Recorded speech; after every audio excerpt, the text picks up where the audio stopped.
Welcome to Florida Gators Live, episode number 52. Now, this means that we've been doing this for a year worth of episodes now. We missed a Wow. couple weeks, so it's already been over a year, but 52nd episode now means this is the year's worth of episodes here. And I remember we were counting it, now we got the 30, 40, and now we're here at 52. So it's just something interesting that's now been a year. Yeah, no, it's been a lot going on. It's been eventful because I think I joined right before the run started. I think you have been doing it for a couple weeks before, but I started the Tennessee game. I think yours was the Texas game. that was my first post game. Yeah, so it was Yeah. literally right on the heels of the Billy Napier vote of confidence and right before the run happened. Yeah. Nicholas Wickham, let's go. Hey, we got a fun week. Now, it's only been a week. It's only been a week since our last show, but a lot of news, a lot of very interesting information has come out in that time period. And I mean, this is something interesting. Nicholas, I'm not confident about us getting Lane. I think where most of that's coming from is the fact that the LSU job is going to be opening up, whether it happens today, tomorrow, after they get blown out by Alabama. I mean, I feel like that's an inevitability more than it is a question. But Brian Kelly will not be the coach at LSU for much longer. Like, that's Doesn't seem like pretty it. good work. No. Well, I mean, yeah, like because earlier today they reported that it kind of made it sound like they were going to let him fire some staffers and try one more time. That was kind of the way they were signaling, but now they're backtracking. Like as of the last hour or so, it seems, as we're recording here on Sunday night. Yeah, it sounds like they're definitely moving in the direction of like, I think something might get announced like in the morning at this rate. I was going to say, the first thing I heard was that Brian Kelly was originally, it said, offered to fire Joe Sloan. That got rejected. So it seems like he's going to be gone, and it's just a matter of time. Now, I'll say Florida and LSU, I think, are very similar jobs. I think LSU has a higher floor because of the fact that you're going to get your Louisiana talent. Recruiting floor, which, players are the backbone of college football here. So the recruiting floor usually is going to be small or higher at LSU than it is at Florida, because Louisiana kids are mad loyal. They say they're going to go there no matter who the coach is and whatnot. So there is a floor, but I think the programs are a bit closer. An interesting fact, if you include this season, because it's just not going to happen this season now, over the last 14 years, since the 07 national championship for LSU, they've had since the 2011, they've had two finishing seasons in the 2 seasons where they finished in the top 10 over the last 14 years. Florida's had 3. Now, LSU's 2, one of those 2 was a national championship. So obviously that's a very big difference there. They had a national championship in that time, but they have not been that consistent of a top 10 program over these last 14 years. And I feel like online, through even our own fans, people kind of think that LSU is just like a guaranteed much better job than Florida, like a different level, when I think they're both very similar in how close they are. Yeah, I mean, I think a lot of that comes from, like, frankly, LSU just having really good PR. Like, I think they've done a good job of kind of branding themselves that way. But I'm curious to see how these two jobs, assuming they're competing against each other once again, like they were in, the carousel cycle following the 2021 season. Because I think the consensus opinion at that time was that LSU was the better job. And a big reason, I think, for that was because the last 3 head coaches there had all won national championships, including 2 guys in Les Miles and Ed Orgeron that I don't think anyone believes are like extremely exceptional coaches or anything like that. So I think Les Miles is a little bit of revisionist history because he had a lot of success early on. Now things really tumbled, and then when he left the saga at Kansas, that was horrible. But keep in mind what his early on was. His early on was on the heels of the Saban era, where Saban completely modernized the program, brought them into the 21st century. So I think that is a fair criticism. And also Les Miles just obviously kind of had his own quirks and lost a lot of games he shouldn't have. But I think the point being was, at the time, it was like, this is a come in and win a national championship kind of job.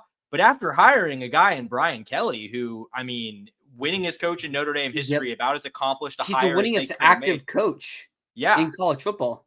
Couldn't get it done there. So I wonder if that colors the job a little bit differently in anyone's And eyes. you know, Now, just to let's get right into this. yeah, let's do it. Where does Florida's job rank in the country? We're mostly going to discuss where does it rank among open jobs or Yeah. ones that we think are going to open, like LSU, like Mhm. Auburn, probably FSU as well. And then you got Penn State that's already open in Arkansas. So we're going to mostly rank it there, but we're also going to try to figure out our own opinions where nationally it ranks among all jobs. But obviously, the LSU one right now is what all the media is talking about. Something I feel like as well that's kind of a little bit under the radar. Scott Woodward. I feel like going into this year, everyone I talked to was calling him like the best athletic director in the country. He's now about to have, we'll see what happens with FSU. But I think BK is going to be fired before Mike Norvell is. But he's about to have the two largest buyouts in college football coaching history, where he hired and fired Jimbo, and now he's about to hire and fire Brian Kelly. He also failed their. Can I push back on that real quick? Because yeah. So he hired Jimbo. He didn't fire Jimbo, and he also didn't give Jimbo that extension. He had already left for LSU. Ross Bjork is the one who extended Jimbo and then later fired him. So he made the initial decision to hire Jimbo, but didn't give him the contract that was a $65 million buyout with no duty to mitigate or whatever. Just to be clear. Okay, so maybe I heard differently that he was the one who fired Jimbo and then left for LSU. Because he hired Brian. Oh no, those timelines wouldn't match. Yeah. Or I heard that he gave him the extension, whatever. But he hired Jimbo, and what was Jimbo? I mean, it's whatever. The hire failed at both places now. So and now the basketball hire, Matt McMahon. Their basketball hire with Matt McMahon, it's like that LSU program was in a really bad place after Will Wade and all the sanctions and whatnot that happened with LSU. They made the tourney last year. What? They made the tourney Will Wade's last year. Yeah, but what happened after Will Wade? Like, everyone was gone because of all the sanctions. There's more because Will Wade was gone, to be perfectly honest with you. Because they didn't really face a lot of, like, super bad punishment from the NCAA. If I remember correctly, he returned one scholarship player. Yeah, he did. So he basically had to build that whole roster. But yeah, it seems like it's going to fail. I mean, they're probably not going to make the tourney this year, and he'll probably be fired after this season. But no, it's kind of like the cheaper or more expensive Scott Strickland, in the fact that Scott Strickland, has messed up so many football hires, but he got the basketball hire right, just like LSU Jay Johnson, where Woodward got the baseball hire extremely correct. So he gets that little nugget there. It sounds like Woodward is maybe in a little bit of trouble here too. From some things I've read tonight, especially they've got some leadership. They're in a very similar situation to Florida, where they don't have a permanent president right now. They're looking for. Yes. They need to make that hire. Now it sounds like the governor, who is kind of, I guess I'll just say, stepped in it a couple times when it comes to football related things in Louisiana. It sounds like he's very heavily involved in that. So that if he steps in, and they might make a move from Woodward too. Woodward's whole thing at both A&M and LSU, like, he hires whales. That's always been his thing. He hired Buzz Williams. He hired Jimbo Fisher. He hired Kim Mulkey. He hired Jay Johnson. He hired Brian Kelly, obviously. So, like, his whole thing has been home run swings and pretty hit or miss on, obviously, the Kim Mulkey and Jay Johnson ones panned out. But, the Buzz Williams didn't exactly pan out. And then obviously Jimbo and Brian Kelly definitely did not pan out. So, yeah. Let me address some comments here. So, a Mississippi State fan, what was Florida outside of Spurrier and Meyer LSU won consistent over the past 50 years? That's not true, man. Go look at LSU in the 80s and 90s. LSU didn't win anything for a really long time before Nick Saban got there. Yeah. And then, I don't like LSU. That never works. That argument, like, oh, I don't even like them. Like, that argument just is not a very sound argument to make. I also don't like LSU. No, because, like, to even consider that LSU and Florida are the same is crazy. Like, it's just not. I mean, we're very similar programs. They just have one more natty than us. They have 4, right? What were their nat? They won 03, 07, 07, 19. Am I missing one? I think they had one before the year 2000. If they did, it was like a long time ago. Like it was like it was in an irrelevant time period. 58. Yeah, okay. I mean, okay. Minnesota So, won like national titles in 1912. I don't really care, to be perfectly honest with you. Same amount since 2000. I mean, their most recent one is they have more one recent. more since 2000. Oh, sorry. Same amount since 1996. Sorry. Okay. Yeah. But and we're very inconsistent programs, because remember before they fired Brian Kelly, they had back-to-back did they go 500 in 22 or 21? Yeah, they had like a 5-5 in 2020 and then like a 7-6 or something. Yeah. Yeah. So they were, 500 program until they got BK back. Before Coach O, they won 8 games when he was the interim, right? And then they won 9-3 in his first season, because they had the A&M game. So I'm pretty sure they went 9-3. I'm pretty sure I'm right there. So that sounds about right. And then Miles, of course, got fired for they were consistently winning more than 8 games, but they weren't getting above 10. And comparative, we're winning 10 games in the East at the time with Dan Mullen or Jim McElwain. That's pretty similar levels there, and playing close football games with LSU at the same time. So, yeah, Harvard, Yale, and Army have a rich history too. Yeah. So I think Florida and LSU are very similar job ranks, but I think the main thing we're comparing them here, what job does Lane Kiffin want more? And from what I've heard, I don't think LSU is as big as a threat as everyone's going to make it seem. I kind of agree. I really don't I think LSU and Florida are very similar jobs. I think I think whether you prefer one or the other, I think could really depend on the specific candidate. But I think with Lane, I mean, we know he has more ties to Florida and the school, the state of Florida and the school itself. Pretty much no ties to LSU at all, as far as I can tell.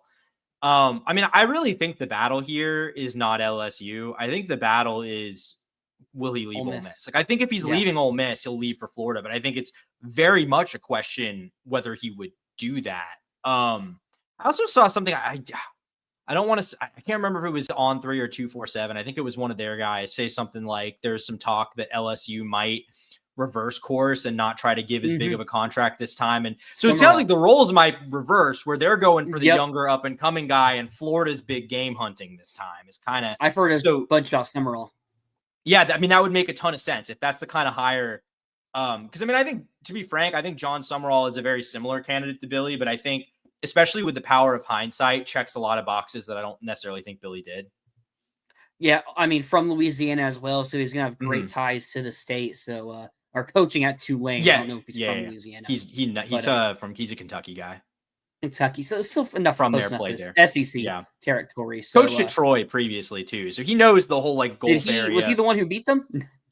No, he was not there yet. That was Neil Brown. I'm almost positive he was not. Oh wow, he was not there. Neil Brown. He's the one who went. He's at West Virginia, right? Yeah. Okay. Yeah, that was when he had Troy rolling for a bit before he took that job. Never say never, especially with LSU, because Scott Woodward, if he's still the AD and making this hire, I feel like anything can happen with LSU. It's not going to. I think LSU has a higher chance of getting Dan Lanning than Florida does. I think that's fair. But I don't think that's going to happen. But it's also, Brian Kelly hasn't officially been fired yet, so it's hard to put 2 and 2 together at this point. And I would say, when you see things like ahead of a bye, they're sending assistants home, which is, I think, what Pete Nako said, that the position coaches who were at the facility today were told to go home. And when you hear that, you kind of think it's imminent. But it wouldn't really surprise me if they waited a little bit here.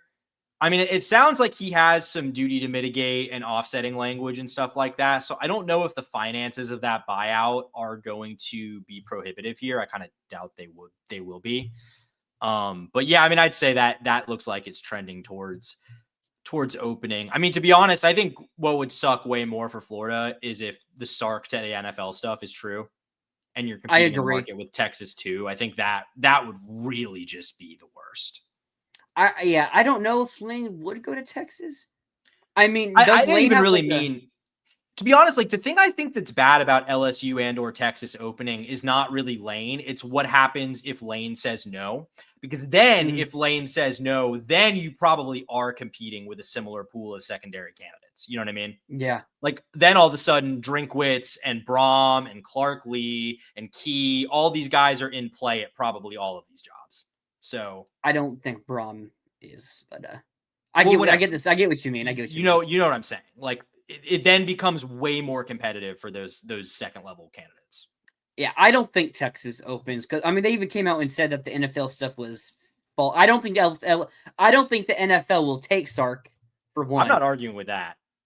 I don't think you can fire Sark. Statement from Jimmy Sexton, but yeah. Oh, okay. Like I don't think you can fire Sark. I mean, they're still gonna. I mean, what's Texas floor at this moment? I mean, they're 5-2, right? Or are they 6-2? There's they're 6-2. Like obviously, it was not pretty last night. I mean, the fact that they won that game, but like, I mean, they could. I mean, they theoretically could lose out and finish 6-6. I mean, they got Vandy. Schedule. Who do they have? Georgia. Vandy, A&M, Georgia. Yeah, dude. And Arkansas. Ooh. Like they could. Yeah. They'll probably win one of those. So like 7. They made back-to-back semifinals. Like you can't fire him for one bad year. Oh, he's not getting fired. Or he's not mediocre. getting fired this year. No chance he's fired. I don't think that job opens up. And Texas obviously would be about it. People have said it. A bunch of different podcasters have said it. It's not necessarily what job's a better job. Like Texas is a better job than Florida and LSU. That's not even a question at this point. Texas is the best job in the country, in my opinion. I think Ohio State is. I think it's Ohio State. I think those are 1 and 2. I think those are 1 and 2, and you could argue either way. Okay. Yeah. I don't know if you can argue either way. But no. I mean, they have more money Texas than would God. be the best job. Yeah, but Ohio State also has a lot of money. Plus, they're maybe the biggest. Or is Ohio State the biggest brand, or is it Texas? I feel like Ohio State's the biggest brand. I think Ohio State might be like the biggest because Ohio State is just everywhere. Like Ohio State has such a massive alumni base that's all over the place. Yeah, but I'm trying not to get off track anymore. But it's not necessarily what's the better job. It's what's better. It's what does a coach thinks the better job, and that values how good of a job it is from acquiring talent. Like that's one thing you compare with the LSU and Florida job. Now, I think when you're comparing the ceiling, both of them have a very similar ceiling, but Florida's is, by technicality, probably a little better than LSU's. Well, again, I say the LSU's floor is going to be higher than Florida's is. So it's like, you're comparing decimals at that point, to get mathematical there. But what was I just getting at? What was I getting at? Just talking about how like it depends on the coach. Yeah, that's right, the coach. Okay, yeah. So it's like, how much does that matter? It's really just gonna be the coach, because obviously LSU is also a better job than Ole Miss. I don't think Lane would leave Ole Miss for LSU, because you also have to factor in the coach's own opinions. You have to factor in his family, what he thinks of. Does he want to leave for that job? I mean, LSU is Ole Miss's second biggest rival, and I know he really respects Ole Miss and he loves Ole Miss, and I don't know if he would leave for their second biggest rival. Like it's not impossible, and crazier has happened, but like I don't think Lane would want to do that to Ole Miss. Like leaving for Florida is like, oh, you're leaving for another SEC school, a better job in the same conference, but like we don't have history with Ole Miss like that. We're not rivals. I mean, they beat us with Tebow and gave us this promise, but like, and we do have a connection with Mike White, so there you go. I mean, I think I think that's really the key. Like, I think even when you talk about a job like Penn State, I think Florida's a better job than Penn State. I don't know if you asked Marcus Freeman or Matt Campbell or Matt Rule, like if you asked a guy like that, what's the better job, they might prefer Penn State because those are those are either Midwestern or Northerner guys. Like they have more ties to that area, to the Big Ten footprint. Living in Florida might not be appeal. I mean, like Luke Fickell had never coached like outside the state of Ohio before he took the Wisconsin job. I don't think he'd be super keen to go take an SEC job. Not that he's a candidate right now, but I'm just like an example of like, So I think it really does just depend on the coach, especially now that the playing field has been even. I know a lot of Ole Miss people keep trying to bring up the point that it's leveled to an extent where there's really no discernible difference between one SEC job and another. I don't agree with that, but I do think the differences between an LSU and a Florida and a Penn State, like they're really all the same job functionally. They're all big, big fan bases, a lot of support, a lot of money, a lot of resources. And ultimately, if you have that, you can win. So these are all jobs where you can win. Mm-hmm. Yeah, I mean, getting to the point, it's more even out. I mean, just look at the top 10 right now. What, Vandy, Indiana, Georgia Tech, BYU's in the top 10 now, aren't they? Yeah, they're undefeated. They are. It's like, now, they're one of only 2-8-0 teams. Yeah. Yeah. Are these programs legitimately going to win the Natty? I think Indiana, it's tough to say. I don't think Vandy, Georgia Tech, or there's one other school I named, BYU. I don't think any of them are winning the Natty. No. Indiana's interesting because what they did against Oregon, but like realistically, I mean, Kirsten Daniels might genuinely be the best coach in college football right now. So, but realistically, like, you have a better chance of winning a Natty at Florida than you Ole Miss. Absolutely. Well, the thing is with this debate, could Lane decide that Ole Miss is at a point support-wise where it's close enough that he doesn't want to leave? Absolutely. Yeah. That could absolutely happen. But if Lane Kiffin currently was at Tulane or whatever, and both these jobs were open and they both wanted Lane Kiffin, if you don't think one of those offers is more appealing than the other, I don't know what to tell you. I mean, Florida, between in-state recruiting, between the amount of resources, the athletic department revenue, it is a better job. It just might not be enough of a better job for Lane Kiffin to make that move right now in his life.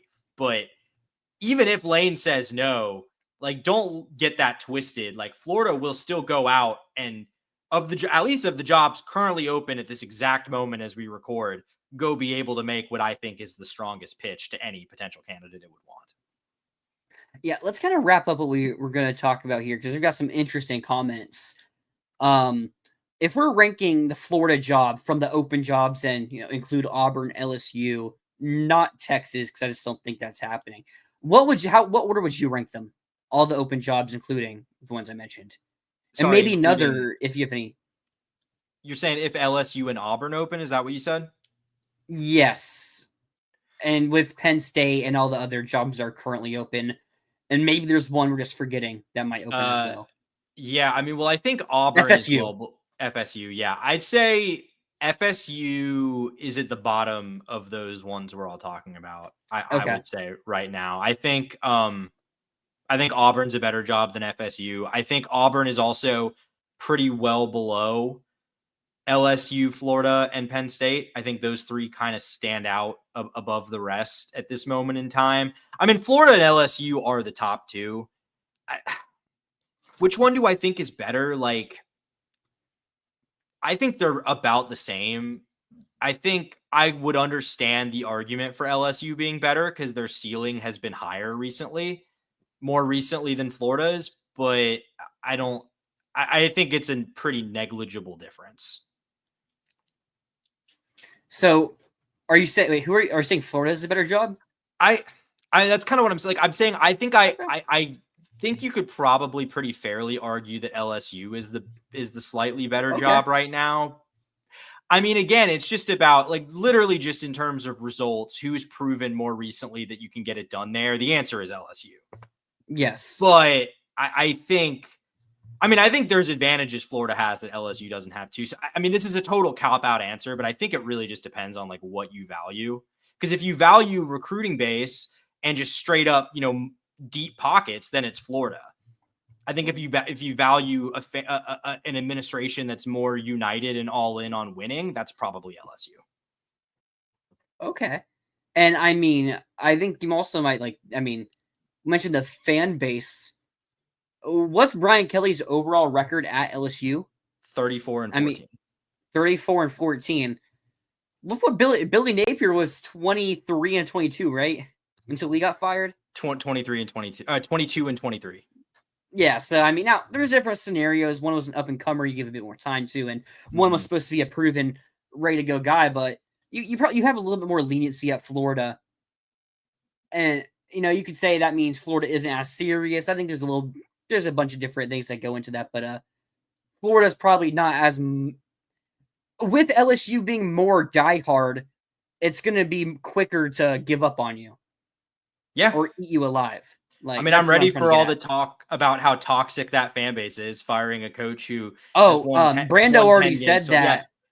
Brando already put his tweet out, Oh, and Did he Brando said address it? LSU I've fans. seen what he He said. said LSU fans have a right to be upset, but Brian Oh Kelly my shouldn't be fired. god. No way, dude. No way he said Yep. that. That's Now he crazy. said Brian Kelly shouldn't, or I don't know if he said shouldn't be fired or won't be fired, but he said LSU fans have the right to be upset.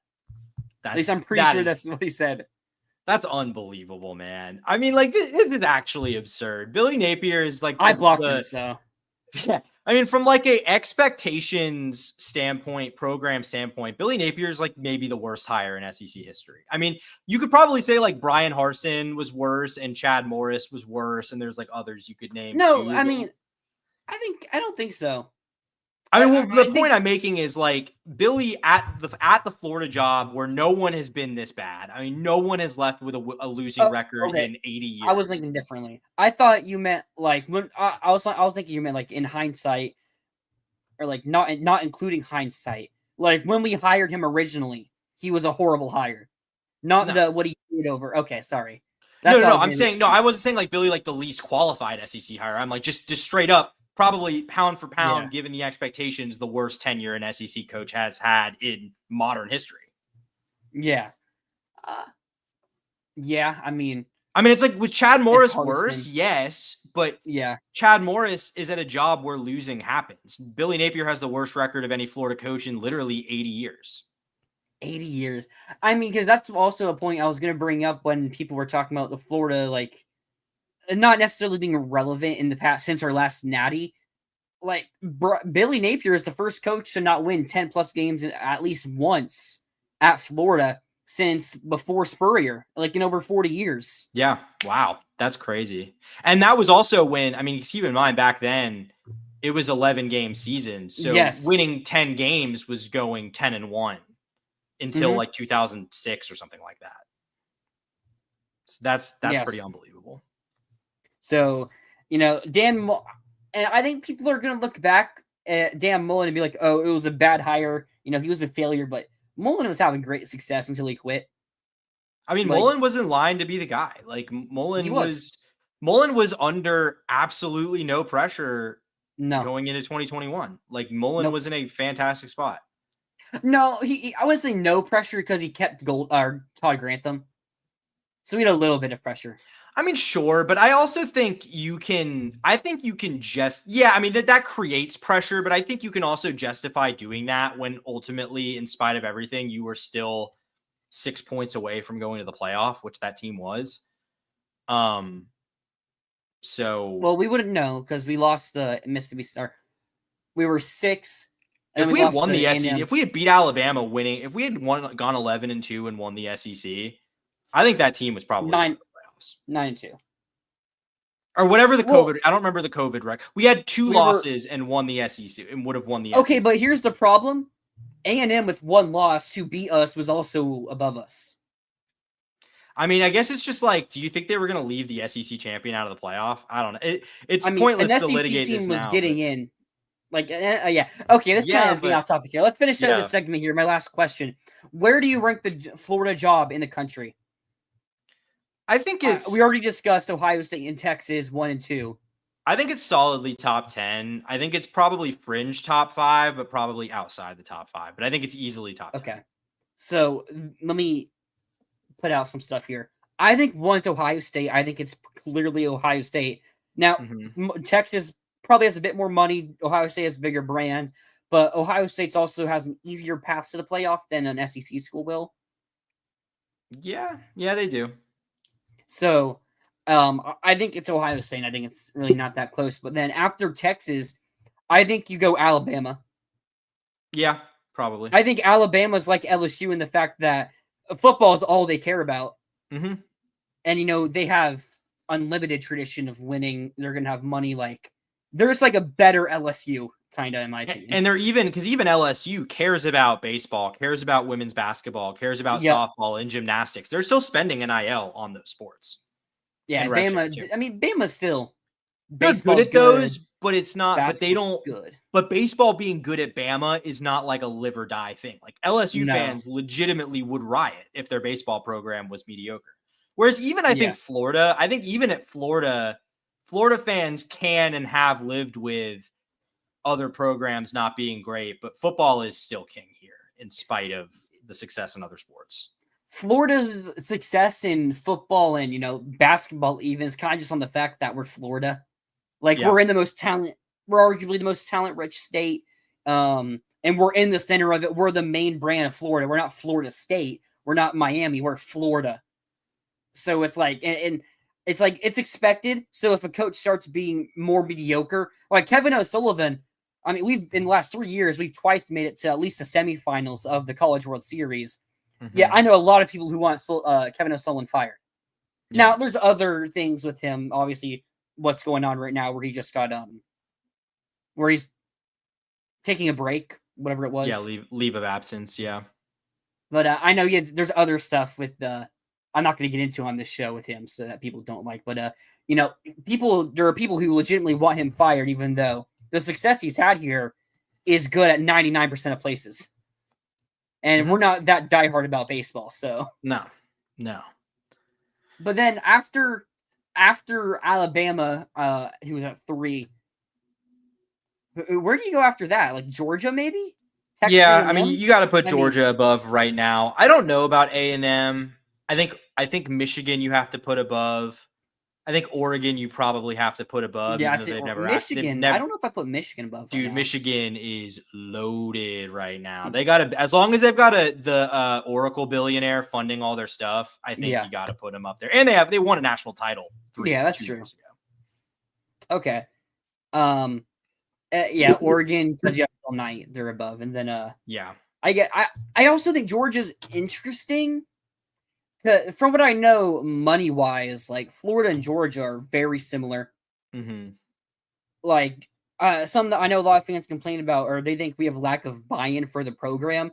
But from what I've heard, from what I've read, like our buy-in is very similar. Georgia's a little bit higher, but it's not like we can't beat Georgia because they're that much more bought in than the rest. Like we can't beat Georgia because we even had horrible coaching.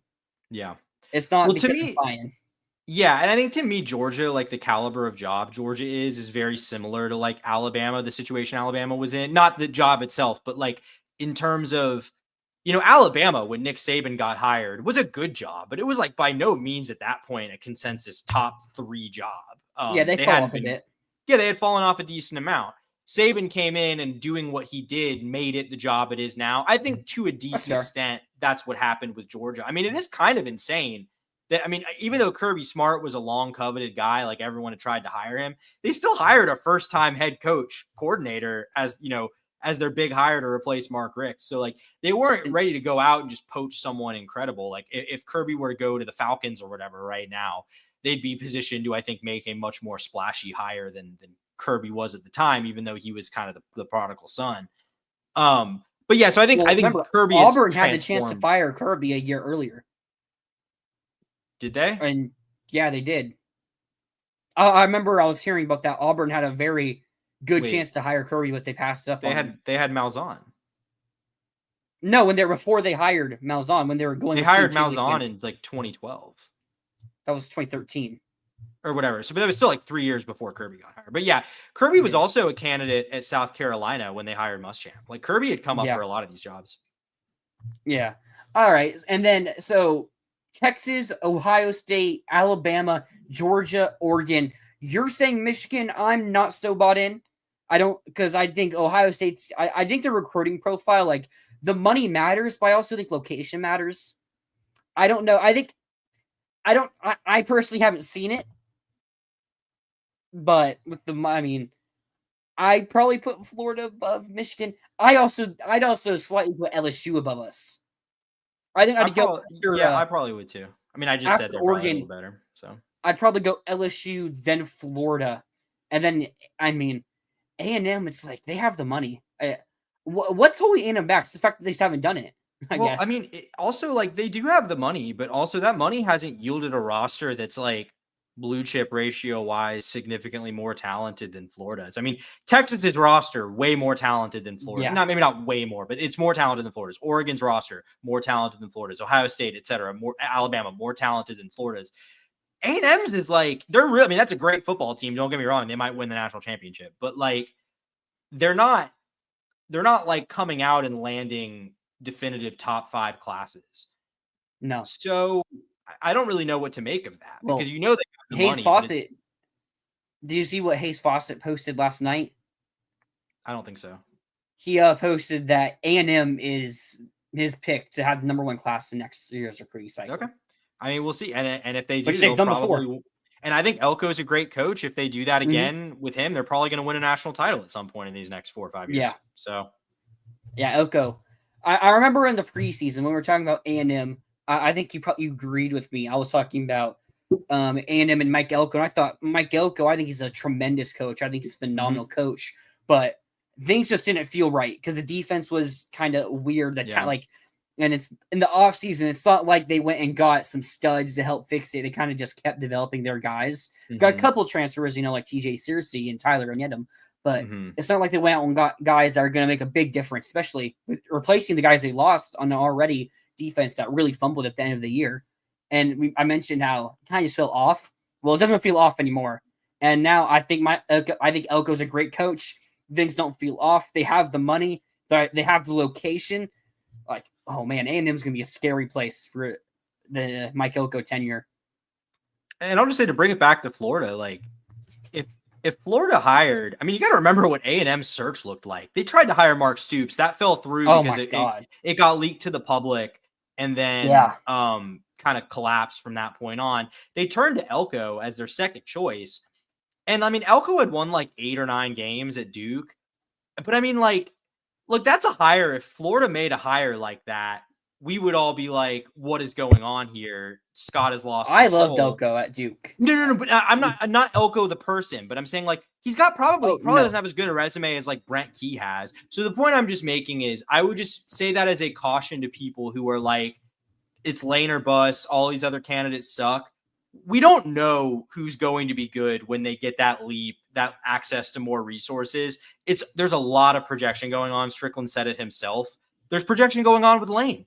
So I just think that's a good point of reminder that someone who hasn't been like winning 11 games every year and competing for national championships can still be an incredible hire, making a jump to a bigger job.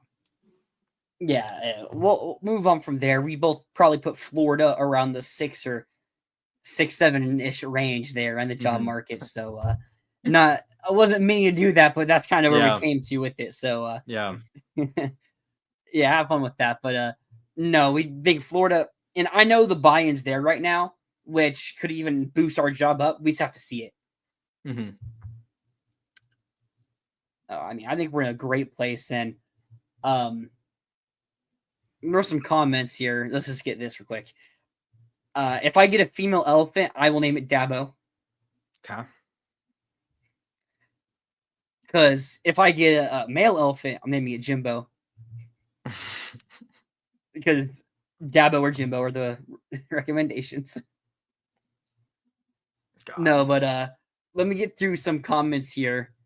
Who would you rather have between those two? To me, it's a pretty easy answer, but I'm curious what you think. Yeah.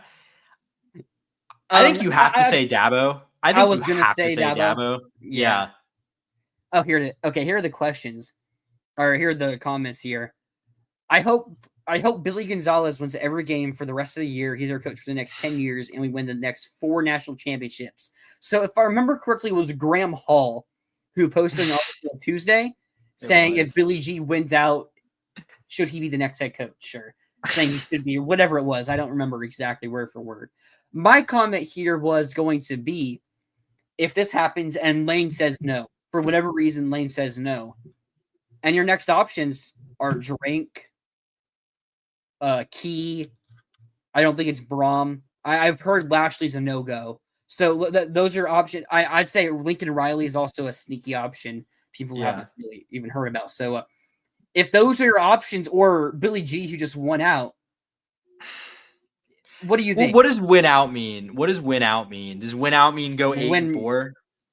Like go 9-4? I mean, because like there's still not. I mean, no. What I'm getting at is like there's a not impossible path to the SEC championship game here. It would take some help. No, but it's not impossible. I don't think it would require both Alabama and Texas A&M to lose 2 games. Well, A&M would actually have to lose three times. Yeah, no, they wouldn't actually, because we could play them. We could play them. So point being, it's unlikely. I guess my point is the answer is no. You can't do that. You can't.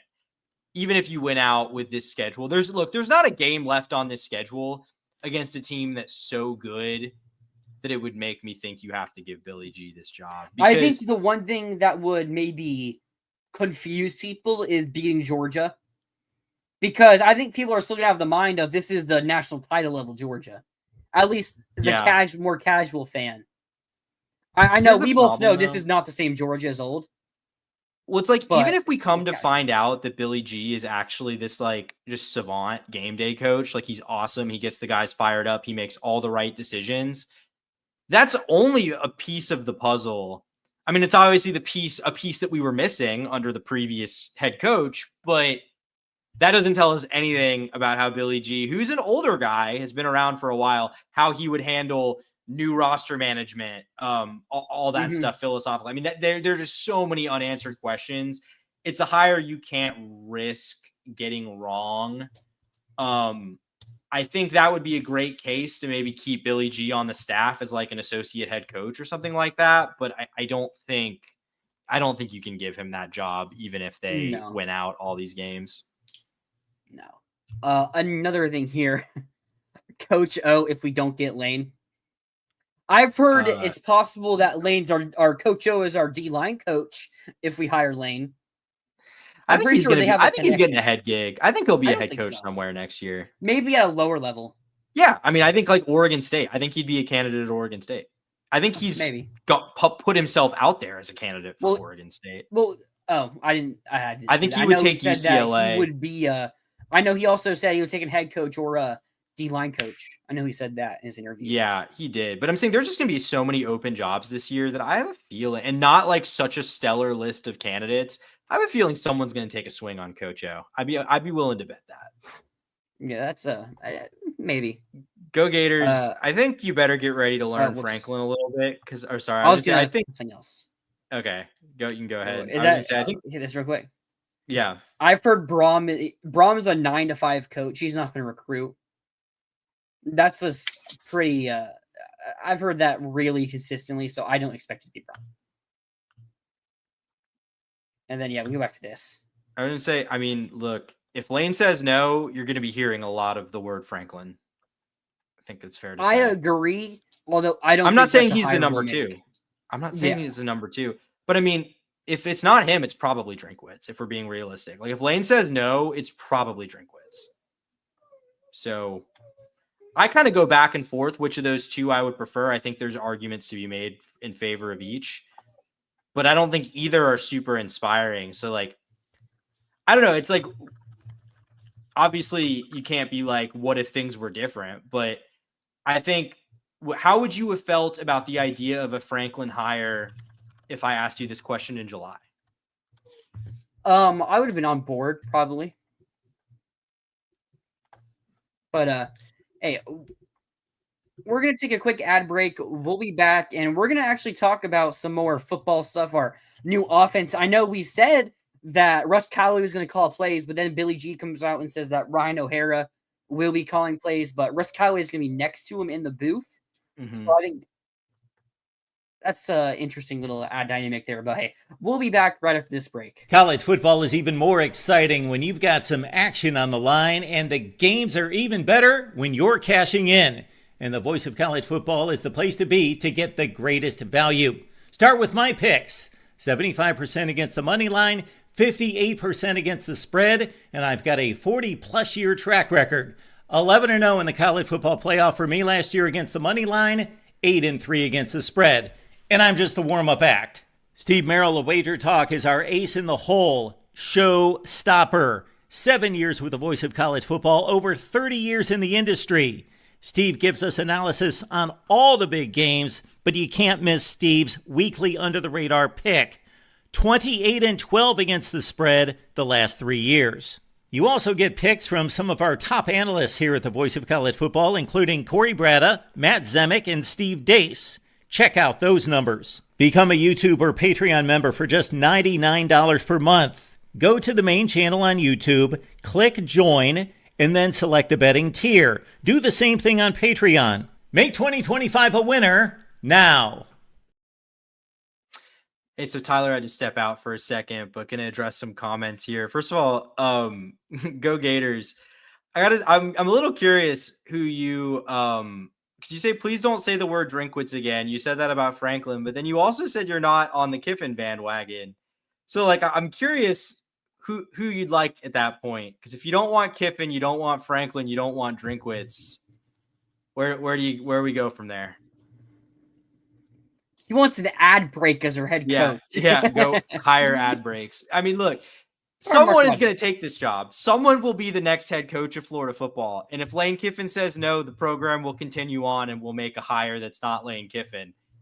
It's got to be someone, man. I know he said he didn't want Lane because of recruiting, but Lane Kiffin has 5 top 10 classes in his career as a head coach. Now, 2 at Tennessee and 3 at USC, which included 2 top 3 classes at USC. So I think people are kind of missing what Lane Kiffin actually is because of what he's doing at Ole Miss and how he's getting talent there. So I think that might be a concern that we don't have to worry as much as we are. Well, I think it's a philosophical thing to an extent. Like, I think Lane has kind of decided the investment's better in more proven portal guys versus developing high school guys who might leave you anyway. Now, could that calculus be different at Florida where the high school recruiting is just easier in general? I think that's very possible. But I mean, I think if the recruiting lags behind with Lane, I don't think it's because Lane's like incapable of recruiting high school guys. I think it would just be a conscious decision. Oh, man. Dion. I mean, first of all, Dion, I mean, they lost. Sorry, never mind. You're good. Yeah. So, I mean, Dion, first of all, not only do they lose by like 50 points last night, 40-0 in the second quarter. Yeah. Dion has had some pretty serious health stuff. I don't expect him to coach. Couple years. He's had toes amputated. He had bladder cancer over the summer that he was fighting. Has had blood clot issues. Like, I think not only is Dion not a candidate at Florida, I would say Dion is in all likelihood not at Colorado next year. Yeah, I don't think he's going to be coaching or a head coach for a college football program ever again. I won't. I'll never say never, but I do not think he will be a head coach next year or a coach at all in any capacity next year. Okay. Yeah, I want somebody that can get us 5 stars and we'll hire coordinators. I think Lane can do. I mean, Lane doesn't call plays. Charlie Weiss Jr. does. Like, I don't think we have to worry about the offense while Lane Kiffin's our coach. And their defense is taking a very large step back. I don't necessarily think that's because of Pete Golding. I mean, Pete Golding's one of the highest paid defensive coordinators in college football for a reason. Like, the talent, they lost their entire defense. I mean, I think they lost 9 or 10 of their 11 starters from last year's defense. Like, and they don't, and as I was saying, with replenishing through the portal, like, you're not going to have necessarily the same depth you would if you just recruit. Like, I feel like we have more, I mean, we're more talented than Ole Miss is this year, like almost everywhere, in my opinion. So that's kind of a different question there. But like, the way we've built our talent through recruiting, we're going to be more set up for the years to come. And it's not going to be all seniors in just 1 year and then we fall off a cliff. Because they were literally the best, statistically, they were the best defense in the SEC last year. And now they're probably bottom 3. Like, Arkansas is the worst defense. And then Mississippi State probably. Yeah, maybe. And then probably them. Kentucky's pretty bad too. Yeah, Tennessee's defense, too. Yeah. I mean, I think, look, I think that's part of it. I mean, look, because when you look at Florida's roster versus most of the teams that's playing in the SEC, like, higher caliber teams in the SEC, usually those teams' starting level players are a little bit more talented, whereas Florida's the more talent, like, the roster's a little deeper. Because I think you're able to recruit depth, but at the same time, I don't know. I'll also say this. I mean, 4 or 5 stars every year, like you say in that follow-up comment, go Gators. Like, that's not impossible. But if you're expecting like a hoarding of talent like we did under Urban, you can't do that anymore. Like that is not possible to do that anymore. I'm about to pull up. I'm pretty sure Alabama has the most 5 stars, but that's actually come out of pretty large cost. Wait, 2020. So Bama has 5 stars and 9 4 stars and 9 3 stars. So their number 3 class, obviously 5 stars and 9 4 stars, like very good, but like that getting 5 stars really hurt the bottom of their class, like the middle part of their class. So it's like you can go and get a ton. Now the next closest are Notre Dame and Georgia, both at 3 right now, or Oregon actually also has 4, and then 12 4 stars. So as you were saying, you can't hoard that elite talent anymore. No, because even if you land them, they won't stay on the roster for more than a year. No. Like, if you're a 5-star and you don't have a path to playing by year 2, you're just not going to stick around. And that's just different from how it was back then. So this is not for me to say, oh, this is George. Sorry, George. Okay, you've been in here a ton. Oh, you didn't realize it? No, I actually didn't. Oh. That's on me. Anyway, so my bad. But no, yeah, I mean, I think I don't know. I think high school recruiting just is not going to be the like end all be all that it's always been. It's just a piece of the equation now. You know what I mean? Yep, I'm right there with you. But let's shift away from the Gators for a little bit. Let's talk about our 1v1 pick'em league that you had been dominating all year. I had at best tied you in a couple weeks throughout the year. But I went out and put up a dominating performance. Call me Texas A&M because I just blew you out. But week 9, our picks are in. I went 6-0. Wow, Tyler Natuno went 2-4 this week. We both picked Missouri to be Oklahoma. Ole Miss to be Oklahoma. Ole Miss won. I picked Vandy. You picked Missouri. Vandy won. I picked Washington to upset. Or I think Washington was a slight favorite. Man, I can't remember which way it was, but I picked Washington. You picked Illinois. Washington won that game easily. We both picked Texas. Both probably should have got that wrong, but hey. I picked A&M. You picked LSU. And then I remember last second we threw this on there. Houston versus Arizona State. I just took Houston because I needed to catch up. And Houston goes out there and puts on a dominating performance for 3.5 quarters and gets the win over Arizona State. And I feel like one of the more surprising results that have gone a bit unnoticed this year. Yeah, Houston. I mean, I don't think they're great. Like, they probably should have lost to Oregon State earlier this year, but like they're 7-1. They have one loss in Big 12 play. They're a factor. They're at least a nominal factor in this conference tournament or conference title race.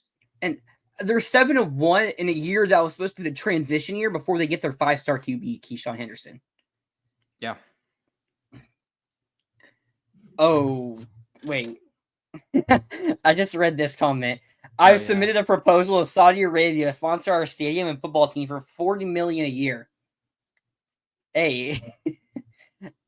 If they say yes, I'm not against it. I mean, I know North Carolina got a bit of a jump on it, so they might go there before us. But hey, that was maybe like Florida more than you like North Carolina. The beaches or the docks at North Carolina aren't as good as they are here in Florida, so we win that race right there. Need to do what Texas A&M did and start the University of Florida at Qatar. Yep, gotta do that. I was playing GeoGuessr. And I was in Qatar, and I came across the Texas A&M flag. That's actually hilarious.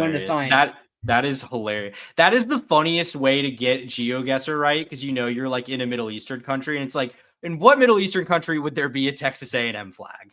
Yep, and that was a very cool, funny moment there. So, but let's get into our overall records. Natuno is now 38-27, while I am 31-34.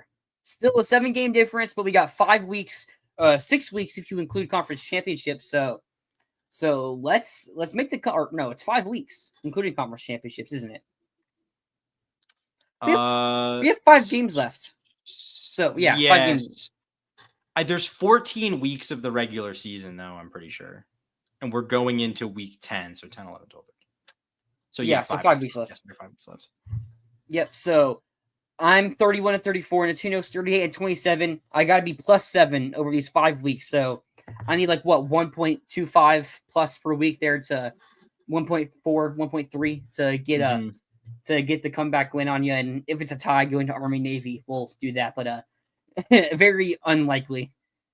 I just got to make all the same pick. I just got to make the exact same picks that you make down the stretch, so that's not possible.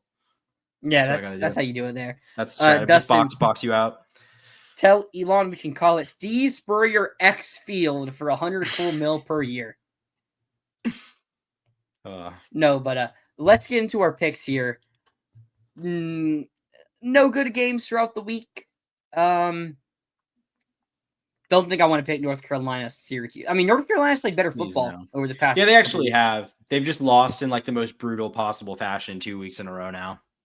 Yeah, going for the 2 being a half yard short in that. That was so painful too, because I was legitimately proud of Bill Belichick for doing that. That is absolutely the right decision to go for 2 in that situation. And I never thought Bill Belichick would have done it, but he did. That had to go against every fiber in his being. Yeah, probably. But oh man, this is so weird. Because I remember going into the year, this is one of those weeks that was supposed to be an all-star weekend. Penn State at Ohio State. Is that even Miami? That's what I was about to say. I don't think so. Miami at SMU. Oof. Which, if SMU just didn't suffer a loss to Wake Forest, would have been a great game. I still think that game could be okay. Not a high profile, but Miami, they ended up winning big, but that was a 7-7 game at halftime against a pretty bad Stanford team at home. I think Miami is still kind of gettable. Florida, Georgia, which is still very gettable, as you just mentioned. And I just had the South Carolina at Ole Miss. That was supposed to be a big game. Yeah. Oklahoma at Tennessee, USC at Nebraska was also supposed to be a game that's hey, one of these 2 teams could get to 10-2 and make the playoffs. Now, still possible. Yeah, both with the winner of this game is still alive to do it. But very unlikely. But I guess let's get into our first pick here. It's not even worth doing Penn State, Ohio State. No, it's not. Ohio State's going to beat them by 30 points. Yeah. My dog's just staring into our soul right now. No, but I guess we'll pick Vanderbilt at Texas. And Texas is a 3.5-point favorite. I don't see why.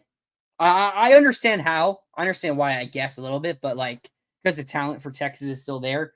But I'm comfortably picking Vandy to win this game. Okay, so I'll give you a chance to gain some ground here. I actually think Texas might get this one done. I don't really believe in Texas very much.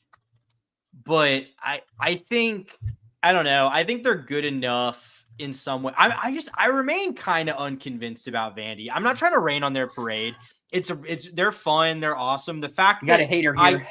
The fact that because I literally said this. I said this in a group chat today. We were talking about that game, and I literally sent the message. I think Texas can beat Vandy, and I had to kind of take a step back and just kind of ponder the message I just sent, that I think Texas can still beat Vandy. That's even a sentence that makes sense in the year 2025 is crazy. But I don't know. I think I'm not super impressed with Vandy. I think Pavia wasn't great yesterday. No. I think they're going to slip up in one of these games. And this feels like one where Texas might come out and remind us all that they are still kind of Texas, even though they're not that great this year. Pavia was just, rattled playing in front of his idol, Jared Curtis. Oh, man. And then we just got George. I used to attend the University of Maryland at Tokyo. Is that I'm assuming we're probably being trolled, but I don't know. That might be real. Yeah. We can never tell. But next, so you took Texas, I took Vandy. Next, Miami. I mean, they went and handled the second half against Stanford. But that first half against Stanford, where it took them until the 2-minute timeout to score on them, was very nerve-wracking. Like, I do not trust Carson Beck at all for the rest of the season now. No. I don't trust this Miami offense for the rest of the season now. And it's at SMU, noon game in Dallas. Miami's a 10.5-point favorite. I would take SMU in the spread. Yeah. Do I take SMU to win it? I'm gonna let you pick this game first. I'm not quite there. I think they can. I think it's like I feel the same about Miami in all these games coming home, or not all of them, but a lot of these games coming home, where it's like I think all of them are losable if they have an off night. And I'm with you about Beck. Like I think there was a throw really early in that Stanford game. I think it was still when it was still like 7-0 Stanford, where Beck just threw it to literally nobody. Like there was, I don't know if it was I think I know which one you're talking about. But there was literally no one even on that side of the field, and it wasn't even a throwaway. In his defense, can he even see the receivers? Yeah. Because the uniforms, or maybe he was nervous that they were Gator players they were from blended 2017. in with the background, yeah. No, I mean, no, but like for real, he threw that up to literally no one, and it wasn't even a throwaway because the safety almost got there and made a play on it. So it was just like a complete. Like, I don't know. I said in that moment, I was like, oh no, like Carson Beck of old is back. I'm not sure they're getting that right. I think they might just have to live with it. They're still fine. Like they're gonna win most of these games. I'm picking them here. Is a long-winded way of saying it, but like I can't really confidently do that. Give me Rhett Lashley. Okay. Last week was very similar, and I'm double downing on it when I guess in a game it happens in real life, but when you're playing a video game, it happens all the time where you're down a couple scores and you're like, okay, I'm gonna run Hail Mary every single play or 4 verts every single play, and either it's gonna work and I'm gonna come back in this game, or I'm gonna end up losing by triple what I'm already losing by. So I'm at that point right now. So give me SMU. And I'm either about to be +2 here. I mean, I guess it could be 50-50. Or I might be minus, or it might be -2 here. So I'm going to take SMU to pull the upset. And also, this is probably Miami's most losable game for the rest of the regular season. I mean, let me double check their schedule, but Syracuse is horrible. I don't see them even being close. Can I cut you off real quick to tell you that an LSU team meeting has been called for 8 p.m. Central? Oh, snap. Yeah. Well, alrighty then.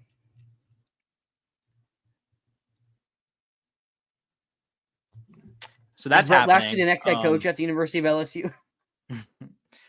I think, I don't know. I mean, I'd love it if the idea that they're going after a more up-and-coming hire is great. Because I think if that's the case, they're really hiring from different pools. Because Florida, I don't think is going to do that. I've also been told, even if they're going for a big-time hire, Lane Kiffin is a no-go, no matter what. Good. I've heard this from pretty good sources. So okay, well, I hope that's correct. But yeah, I mean, it's gonna be an insane coaching carousel, man. We still got Auburn and Florida State likely coming. Maybe some surprise ones. Like I think we'll get there. I think we could get there with Oklahoma. Depending on how these. I think we could too. Yeah. Shake up. Yeah. All right, so that's that game. Just getting back on track here. SMU, Miami, either miraculous comeback or I'm trailing by triple what I was trailing. All righty. Next game we're going to predict. We're not going to predict this, but Houston's 100% going to lose to West Virginia. Like, we're not going to predict it because Houston's losing to West Virginia, and that's a matter of fact. Right? Wait, sorry, say that one more time. We're not going to predict it, but Houston is losing to West Virginia. That's just a matter of fact. I'm not sure I would agree that that's a matter of fact. Dude, West Virginia is so bad. But so is the Big 12. I mean, you're right, but God, that team is so bad.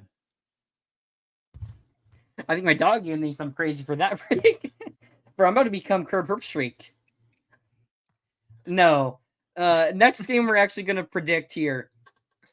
we need games, so I'm going to add this. Arizona State at Iowa State.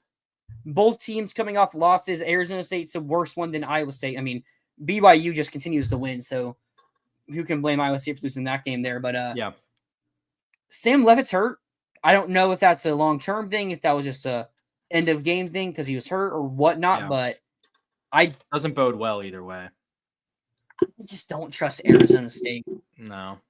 And even last year, they were winning close games, and I've heard Dillingham is a name people talk about for LSU.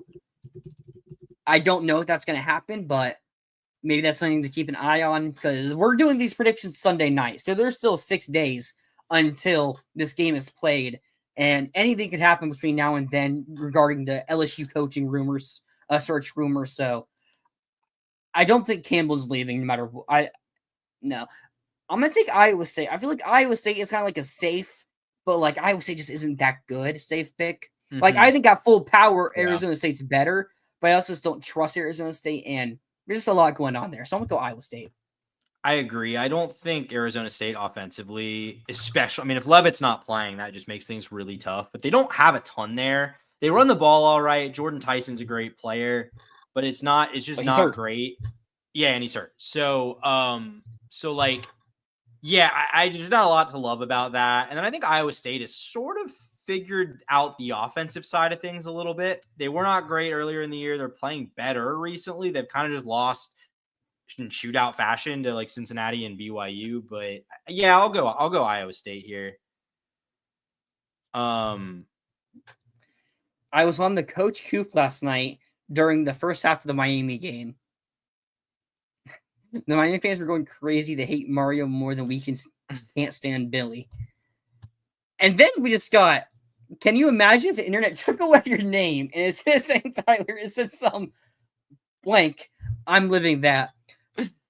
My name is not Go Gators. George has been depersoned. They're taking his persona away. This is not the real George. Not my George. Hashtag not my George. Yeah. All right, let's get to our next game here. We both took Iowa State. We'll be predicting Florida, Georgia later on, so we won't need to get into that right now. Is there any other good 3:30 games? I don't see any more good 3:30 games, so I guess we're just going to skip that entire section of games until we get to Florida, Georgia later on. Next, we'll pick Virginia at Cal. I don't think Virginia is the 15th best team in the country. They're going across the stadium. Cal also just isn't that good. No. So really I can see Cal losing, but I'm going to take Jaron Kiwi Patelli. So give me Cal here. Yeah, I keep saying I need to learn this game is in Berkeley. Yeah, I keep saying I need to learn my lesson on taking the road team in these cross-country ACC and Big Ten games. I'm going to actually finally take my own advice and pick the home team. I'll say Cal. Actually, wait. Actually, you know what? No, I said that, and then I was like, I don't actually really believe All right, that. next thing you say is the final answer. Virginia is the final answer. I think Virginia is the better team here. They're not the 15th best team in the country, but they are the better team here. I think they'll be okay. This is how I got in such a big trail. This is how I got such a large deficit to you by making picks just like what you just made. So probably, but we're gonna live and die with the picks. I believe in Jaron Kiwi Sagapatelli. I do too. You don't. Oh, no, I love him. I love him. Don't put that on me. Don't tell me I don't love my boy JKS. But Can you say his name? Jaron, is it Kiave Sagapolutele? It's like Kive. It's like the W is like a V sound. Oh, I didn't even know that. Yeah. Wow. Look who is not a JKS enthusiast. No. All right, but those are predictions for that game. Next game, we will predict 18 Oklahoma at 14 Tennessee. I don't trust either of these teams. No. There's one Oklahoma's I trust a lot less, though. I would agree with that. But I also don't necessarily trust Joey Aguilar. Against has Tennessee faced an elite defense this year? I don't think so. Are we still saying Oklahoma is Oklahoma's defense still elite in your eyes? Because I thought they were going into yesterday, and I don't think they really looked the part yesterday. No, I mean they got a lot of. I think Trinidad Chambliss and Kwan Lacey were. I mean, I think they may have been the best QBRB duo in the country yesterday. I mean, they were making a lot of plays that should have been negatives into positives, or especially Kwan Lacey. He was phenomenal. I mean, OU's D line was getting a ton of pressure in the second half. Mm-hmm. They really sparked up, but then Ole Miss was still able to hit big plays. I don't think Joey Aguilar is going to be able to do the same. I think Trinidad's better. Joey has played a lot better than most of us could have predicted or did predict in the preseason. It is at Neyland, though, and I also do not trust John Mateer. I'm going to have you predict first because I'm at a crossroads here. Yeah, Oklahoma's the one I trust a lot less. I think, man, this offense, I don't even know what to do with it. I don't think Mateer is very good at all. I think that early season hype train was premature. What's up? As of, I guess we completely missed it. Did it happen? 8:04, Pete Thamel tweeted, LSU coach Brian Kelly was informed of the intention to dismiss him earlier today. The school is expected to inform the team of his development tonight. Talks about the terms of his departure are expected to continue. I feel like, as someone that works in college football, why are we announcing this at 8:12 on a Sunday night? Why are we doing this, guys? Why are we doing this? Yeah. Yeah, I mean, other departments are announcing it. Yeah, Brian Kelly's gone, so I'm shocked. I mean, I didn't think they'd fire him today. No, me neither. I thought there was like zero chance. I mean, I will say I thought there was zero chance, and when the margin got as bad as it did last night, I literally said, I was like, still think it's pretty low chance, but I don't think it's like zero chance now. But no, I did not expect this either. I understand it. But I also think you're still 5-3. I mean, I think this is different than the Franklin. I think the Franklin thing, I kind of disagree with the decision to fire Franklin when they did. I think this one, I mean, we'll see if they hire someone better, but I don't think there was any reason to believe Kelly was getting it right there. Whereas I think Franklin could have gotten them back to at least where they had been. You know, this year has been rough, but like, I don't think that meant they couldn't compete for a playoff run again. I went through it earlier today. Year one, they made the SEC championship game. I think they still went 9-3, but they made it. Year two, they went 9-3. Jaden Daniels didn't make the SEC title game, just a regular bowl game. Year three, they went 8-4. Now, year four, they're currently 5-3, and they're going to be the underdogs in the Bama game. Probably Oklahoma, too. It's at Oklahoma, so Oklahoma would probably be favored because I trust Oklahoma's defense a little bit more than LSU's defense, and I trust Mateer a bit more than I trust Nuss. Might not even play at that point, so I would trust Oklahoma a bit more. I think they would be a bit more of a favorite. So LSU is probably on a path to be going 7-5 or 6-6 this year. So I understand it's getting ahead of the gun and giving whoever the interim is a chance to go out there and change some things up a bit. Yeah, Rob. We discussed it earlier. Brando already made his statement saying LSU fans are justified to be upset, unlike Florida fans. I mean, they were booing him. Yeah, they were booing a dude who's 34-14. I do not want to hear it. I never want to hear that talking point again after Penn State and LSU just fired. One of them firing a coach who was just in the CFP semi, the other who has, is 20 games above, or however many games above 500. It's ridiculous. Yeah, so let's get back on track. So you're taking Tennessee? Yes, I'm taking Tennessee. I hate Tennessee so much. Dude, they have a back door to the playoff. They got some tough games, but the path is there. Yeah, it is there, and it's so annoying that it's there. And Oklahoma fans were even hitting the Gator chomp. So it's I'm a bit more funny. Sentiment. That was funny. I'm gonna take Tennessee. It's in Neyland in Knoxville. Yeah. Problem is, you got to assume Tennessee's going to score points in this game, and I don't think Oklahoma can. I literally just. Tennessee's defense just gave up 30+ to Kentucky. I don't care. Ole Miss's defense let Georgia score on every possession, and John Mateer couldn't do anything against them. John Mateer didn't. No, I'm saying Georgia scored. Yeah. What do you? No, I'm saying. Oklahoma still put up 20 plus on them. Yeah, I mean, how many did they score in that game? I think 24 or 28, 27. The same every number at this point. It was 26. Yeah, I mean, they put up 26, but I mean, like, I don't think their offense was good at all in that game. But again, against an Ole Miss defense that literally allowed Georgia to score points every single time it touched the ball the week prior. That was the point I was trying to make. So, like, I think Ole Miss's defense is not very good. And Oklahoma still couldn't put points up on them, or put a lot of points up on them. All right. Yeah, we're both gonna take Tennessee. I trust. What do I trust the most in this game? I trust Oklahoma's defense the most, honestly. But it's in Neyland, and I agree with you. Oklahoma's job, I think, could open this year. So I think if Oklahoma's job is going to open, they have to lose to Tennessee. So I'm going to take Tennessee. Yeah, I agree. Next game we talked about a little bit ago. USC at Nebraska here, playoff eliminator.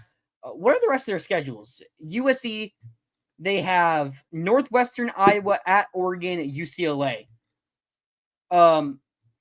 Northwestern, Iowa, and UCLA are still pretty decent teams. Like, they're not games that USC has no chance of losing. Yeah. But that Oregon game, I mean, they lost last year. They lost like Minnesota. It was 6-6 last year, but like, I'd say they're probably going to win those games, and that game at Oregon could determine if they make the playoffs, which I think there's more questions around Oregon, especially after what they did against Wisconsin yesterday. They did not look good at all, especially offensively, they did not look good at all. But USC, I think, still has that playoff chance right there. Nebraska's schedule. What does Nebraska have left? It's at Nebraska as well. Nebraska has UCLA, Penn State, and Iowa. If Nebraska wins this game, they're going to be favored. I mean, at UCLA and at Penn State and versus Iowa, are they favored in those three games? At UCLA, I'd say they're favored. Yeah, they're definitely favored in that game. At Penn State, they're favored in that game. Versus Iowa, slight favorite, maybe like 2.5, 3.5, something like that. So if that were in Iowa City, they would be underdogs. But yeah. I mean, I don't trust them in any spot to win all three of those games. And the USC game, but the path's there for Nebraska to still make the playoffs. However, it's at Nebraska. I trust Jaden Mayava more than I trust Dylan Raiola. Although Raiola is not going to be getting pressured. I'm going to take USC here. I'm not going to overthink this pick. I'm just going to take USC. No, I don't think Nebraska's that great. And I think USC is flawed, but I think on another level than Nebraska. Yeah. You see Iowa boot stomped. They're good, man. It's literally, you should never have let Iowa get an offense that's just mid instead of awful. Because Iowa with an offense that's mid is a dangerous animal. Hold up.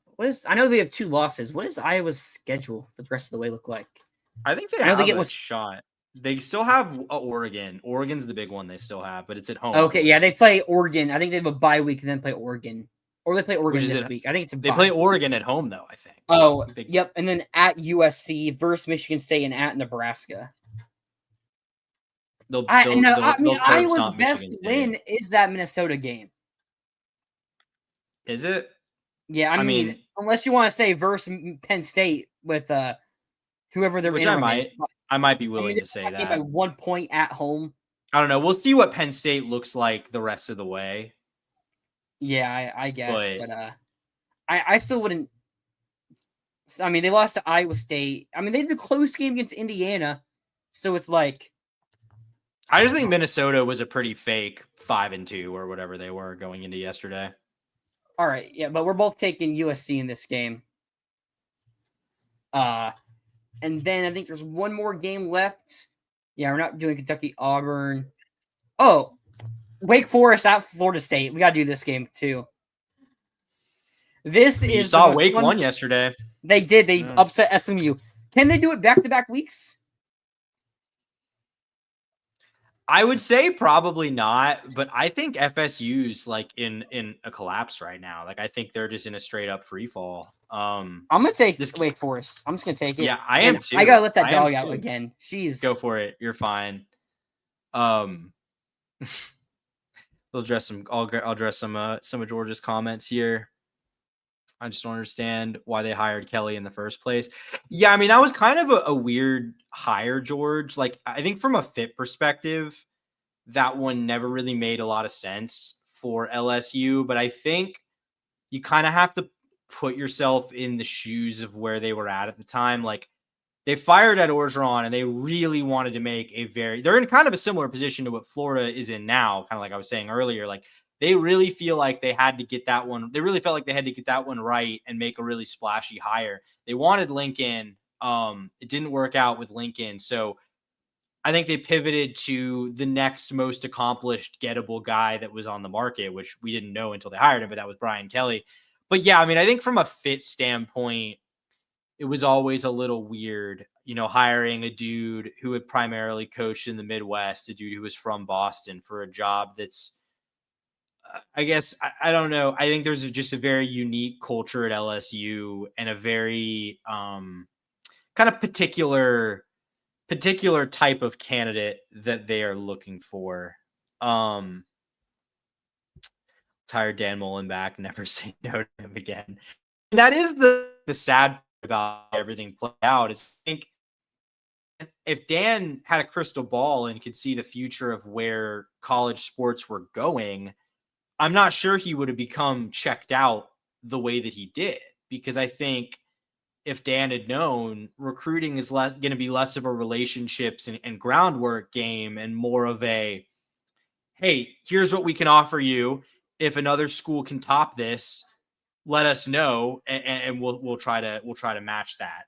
Because I think that's a lot more Dan's speed, but it was never going to work. Kind of in the state he was in when he was ultimately fired. So please escort the director of campus and put a restraining order on him. Yeah, unfortunately, I think Scott's going to be around for the long haul. I don't think, obviously the extension, he's going to get to make this hire. Obviously, I think if this hire doesn't work, I think that would be something Scott probably can't come back from. Yeah, I if this hire doesn't work, especially considering it's going to be a big time hire, or it's going to be a big time money. It's going to be a sitting head coach. It's going to be a sitting Power 4 head coach. That's a big time hire, in for all intents and purposes. Ooh, yeah, okay. I was just reading some things about Scott Woodward and Jack Piper. No, but it's gonna be a big time hire. I mean, I know a lot of boosters. He said he's making a decision, but like he's making it publicly. But I know they hired the one firm. What was it? Do you know? Yeah, TGX or something like that. The search firm. I'm blanking on what it's called. It's something like that. Yeah, hiring a big time search firm for this one, which they didn't do last time. I'm not like a guy who's gonna. No, I'm not a guy who's gonna like sit here and tell you that I think like search firms are the most important thing in the world. I think they're kind of a racket to an extent, but like we also just had our guy from the jump. We had our guy, which but I'm saying the point you could argue is maybe Florida shouldn't have laser focused on one guy from day one, but it's kind of what they're doing this time too. So we'll see how that. I think they're doing due diligence on more guys this time around, because I think everyone knows the deal is you're going to sit around and like wait for Lane probably for like 8 weeks, and then he's going to make a decision, and it might be yes or no. So you got to have a backup plan. But all right, we got to speed this up a little bit here. Yeah, we still got 2 segments, so we got to speed up here. Florida State, Wake Forest. I'm taking Wake Forest. Who do you have? I'm also taking Wake Forest. I think Florida State's better, but like they're just in a complete collapse right now, in a free for all. I don't think it's getting better for Mike Norvell here. Nope. Could this be the end of Norvell after this game or no? Yeah, if you lose, yeah. I think losing that game. I think Nakos even said that today, that losing, that sounds like they're waiting till the end of the year, but losing to Wake would expedite that timeline At home. I think that would expedite the heck out of that timeline. I mean, conference game at home at 7:30, and tickets are $10. I mean, that's the whole point why it's fire. You have to, yeah. When it gets that bad, you have to make a move. But now we're gonna head to College Game Day at Rice Eccles Stadium in Salt Lake City, Utah. As number 17 Cincinnati goes to number 24 Utah. This is awesome that College Game Day is going here. It's been Big Ten SEC every week this season, and I know it was supposed to be Miami FSU, but FSU lost to Virginia and had that fall. And then I know Reese Davis was trying to get Memphis USF, but then Memphis lost to UAB. So things are finally lining up for a non-power conference matchup or non-power 2 conference matchup between Cincinnati and Utah. And Cincinnati's still undefeated in conference play. Had that really close game against Nebraska. If Brendan Sorsby doesn't throw that ball into to that Nebraska receiver, they're maybe still undefeated. I think they would have won in overtime. But who do you have in this game? This is a pretty fun matchup to look at. Cincinnati at Utah. I mean, Utah is still kind of Utah in the sense that they just, if you're worse than them, like especially in the trenches, they will just bully you for 60 minutes. It's not a fun time. Yeah. But I don't think they're as good in that regard. Like, they have gotten bullied themselves by a few teams this year. I think Cincy, and Texas Tech. I think Cincy can. I mean, this offense is legit. I don't know what else to say. I think it's just a really good offensive football team. Yeah, it's gone. It's happening. They actually have literally reported now that he's been told he's gone. So yeah. I mean, I think Cincy just has the fireworks that I don't think Utah has, and I don't think Utah is as physically dominant and able to slow them down as they have been in past years. So I'll roll with Cincy here. Yeah, so it's at Utah. I do agree. Cincinnati is they're good enough in the trenches, not like Utah bully them. They have some good running backs there. I know a Louisville fan. I'm pretty good friends with one for a couple of years, and they hate Scott Satterfield. Because Louisville was always more talent. Like, Louisville wasn't as talented as FSU, Clemson, Miami's, but I think there was a gap. So there was a gap after those three, and then Louisville, and a gap after the next schools.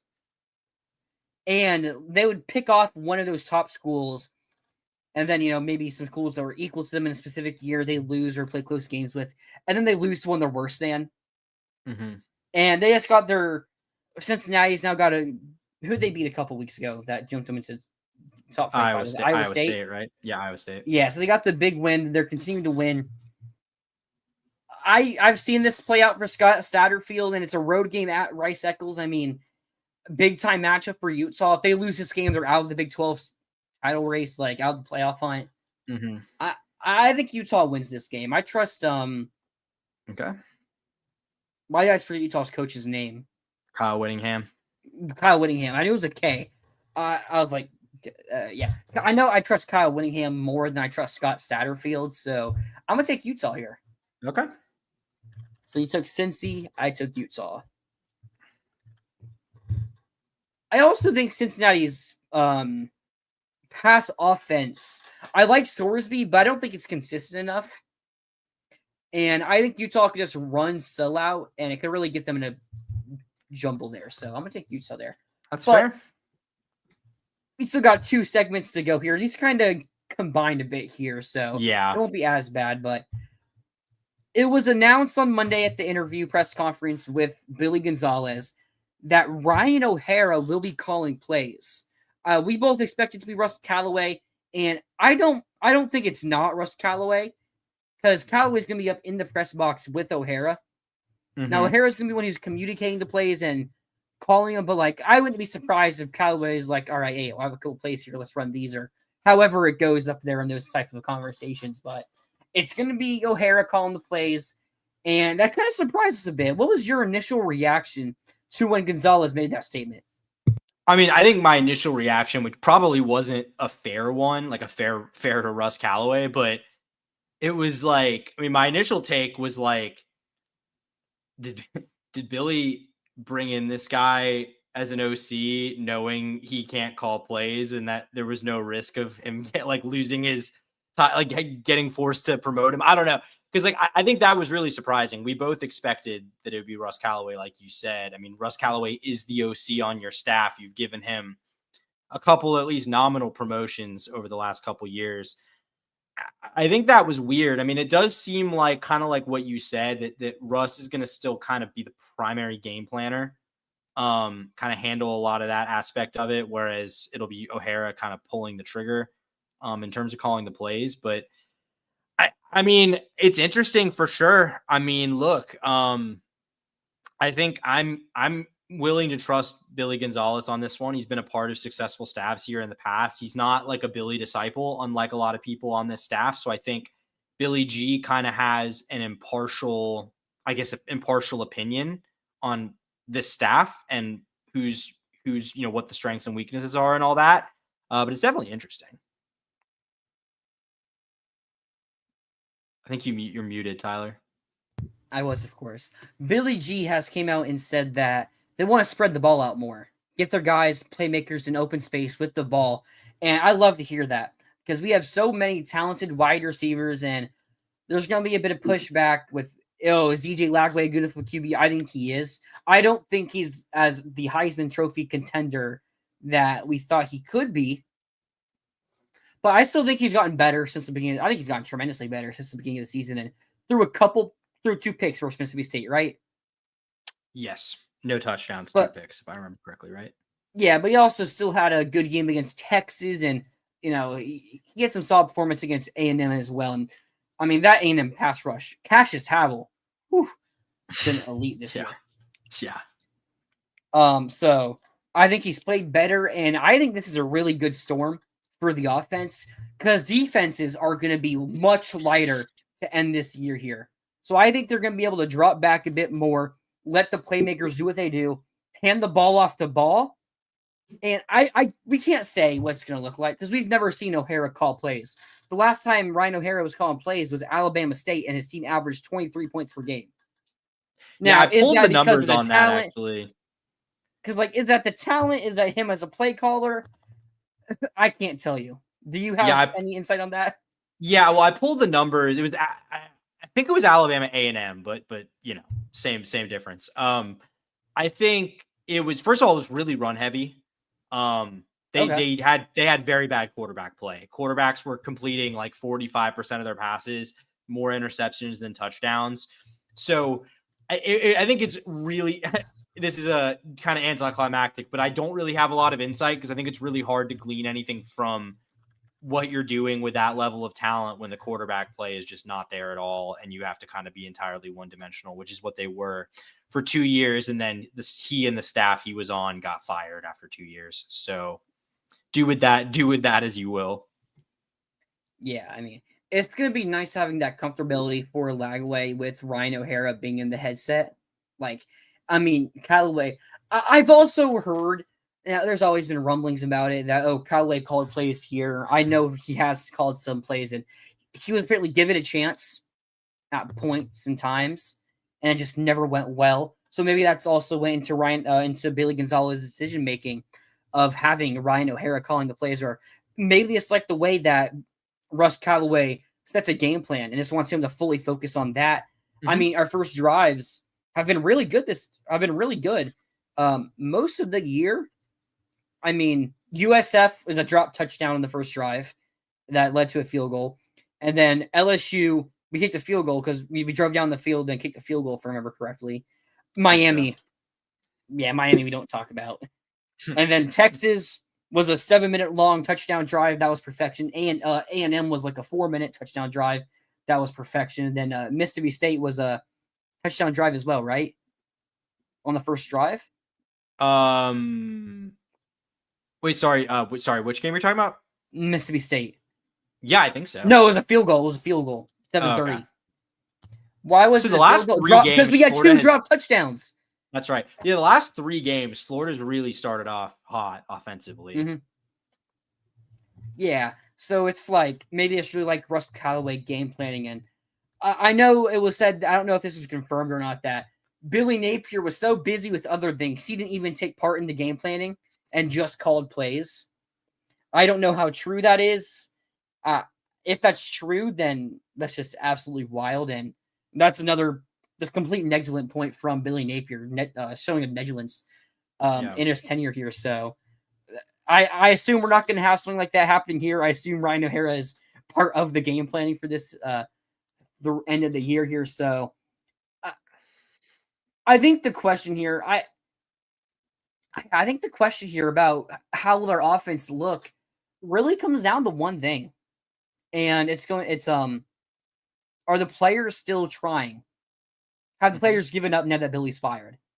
Because I think it'd be kind of tough for the offense to not be better than what it was. I mean, the first month of the season, you can say whatever, but like even the past couple of weeks, like we've left a lot of touchdowns and points on the board, a lot of because of Billy Napier. I mean, if the players are still giving it their all, and considering the defenses we play here, I see it tough for the offense to not be at least a little bit better. I mean, I think you would expect that everyone's trying because this is kind of like becoming the NFL in the sense that, like, if you're in a contract, you're in the NFL, your team might be bad, but you still got to go out and play every week because you're trying to earn that contract. It's kind of the same deal here. These guys, whether they're trying to convince the new coaching staff to stay or, get picked up in the portal. Where that kind of flips, though, are you can have players who understand that playing as a team is better, or you can have players that just go out for themselves. Because it's, on the field, it's 11 equals 1. Yeah. Now, you can go out there and play hard, but you can play dumb and just play for yourself, try to make those highlight level plays, but the offense can still look worse because, you're playing for yourself instead. Or that's more of a defensive thing, I guess, but, if you just play for yourself instead of playing for the team, it could really wound the offense while you're still playing hard. Yeah, and I mean, who knows, what their motivations will be in that regard. But I mean, I think certainly the coaches have motivation to keep them together. I mean, you look at this staff, we've criticized Billy for it plenty. It's not exactly an all-star staff. I mean, there's a lot of guys on this staff who are not necessarily going to have teams is Russ Callaway going to have teams lining up for them to make him their OC next year? I don't think so. I think same with Ryan O'Hara. I think these guys have an opportunity here to make a name for themselves, to make a statement here down the stretch. I mean, look at Jerry Neuheisel. Jerry Neuheisel is probably at the very least going to get a decent OC job out of this, if not like a G5 head coaching job. I feel like he's a UCLA guy. Like, he'll probably stay there. Well, I mean, first of all, if they'll let him stay, then sure. And that would be a high level OC job. He wasn't the OC there. So, I'm just saying, like, these are, not high level, but, power conference. That's what I meant. Yeah. I gotcha. So, yeah, I think, you look at what guys have done, and I think there's going to be similar motivation for Billy Gonzalez. I think Billy Gonzalez seems like a guy who, if he's not like ready to retire, I think seems like a guy who would like to stay on the staff. He seems very happy to be here, seems to like being a part of the program. So, and like I said, guys like Russ Callaway, Ryan O'Hara, they have every reason to go out and really get these guys fired up to play their best because they're playing for jobs next year. I'm not sure Billy's going to have a head coaching job next year to hire all his guys back. He might, but I'm not sure that's like a given. All right. 2 things here. If we just don't run up the middle on 4th and 7 ever again, I'll be happy. 1, when did we do that? I think he's talking about the 3rd and 7. Oh, 2, I was playing college football earlier today. I ran the ball in a 4th and 6 and I converted it. So, shout out me there. It's really easy to beat the CPU on like draws on 3rd and 4th and long. Oh, it wasn't even a draw. It was a dive. Yeah. Nice. But, I just wanted to say that, but no. Yeah, I was just wondering, 4th and 7, like, I know James Franklin QB draw on 4th and 5 against Ohio State is always fun, but I don't remember us ever doing something like that. I mean, there was the Blagway rollout like sack on 3rd and 1. That was pretty bad. I disagree a little bit. I think it being in the shotgun formation was bad. I think it should have came out the pistol. But I see both sides saying you should run it versus pass it. I mean, you got to get gotta get the first down. But like, I don't know. That just seems like a low percentage play. Well, I think when we run a play action out of the pistol, just play action out quick, get DJ on the running to his right, have his receiver and tight end right there for the easy dump off, hopefully for at least a yard. Like, those work at a pretty decent level. Worked against us earlier in the game. It's worked for us earlier in the game. Like, I wouldn't have hated if it was out of the pistol formation.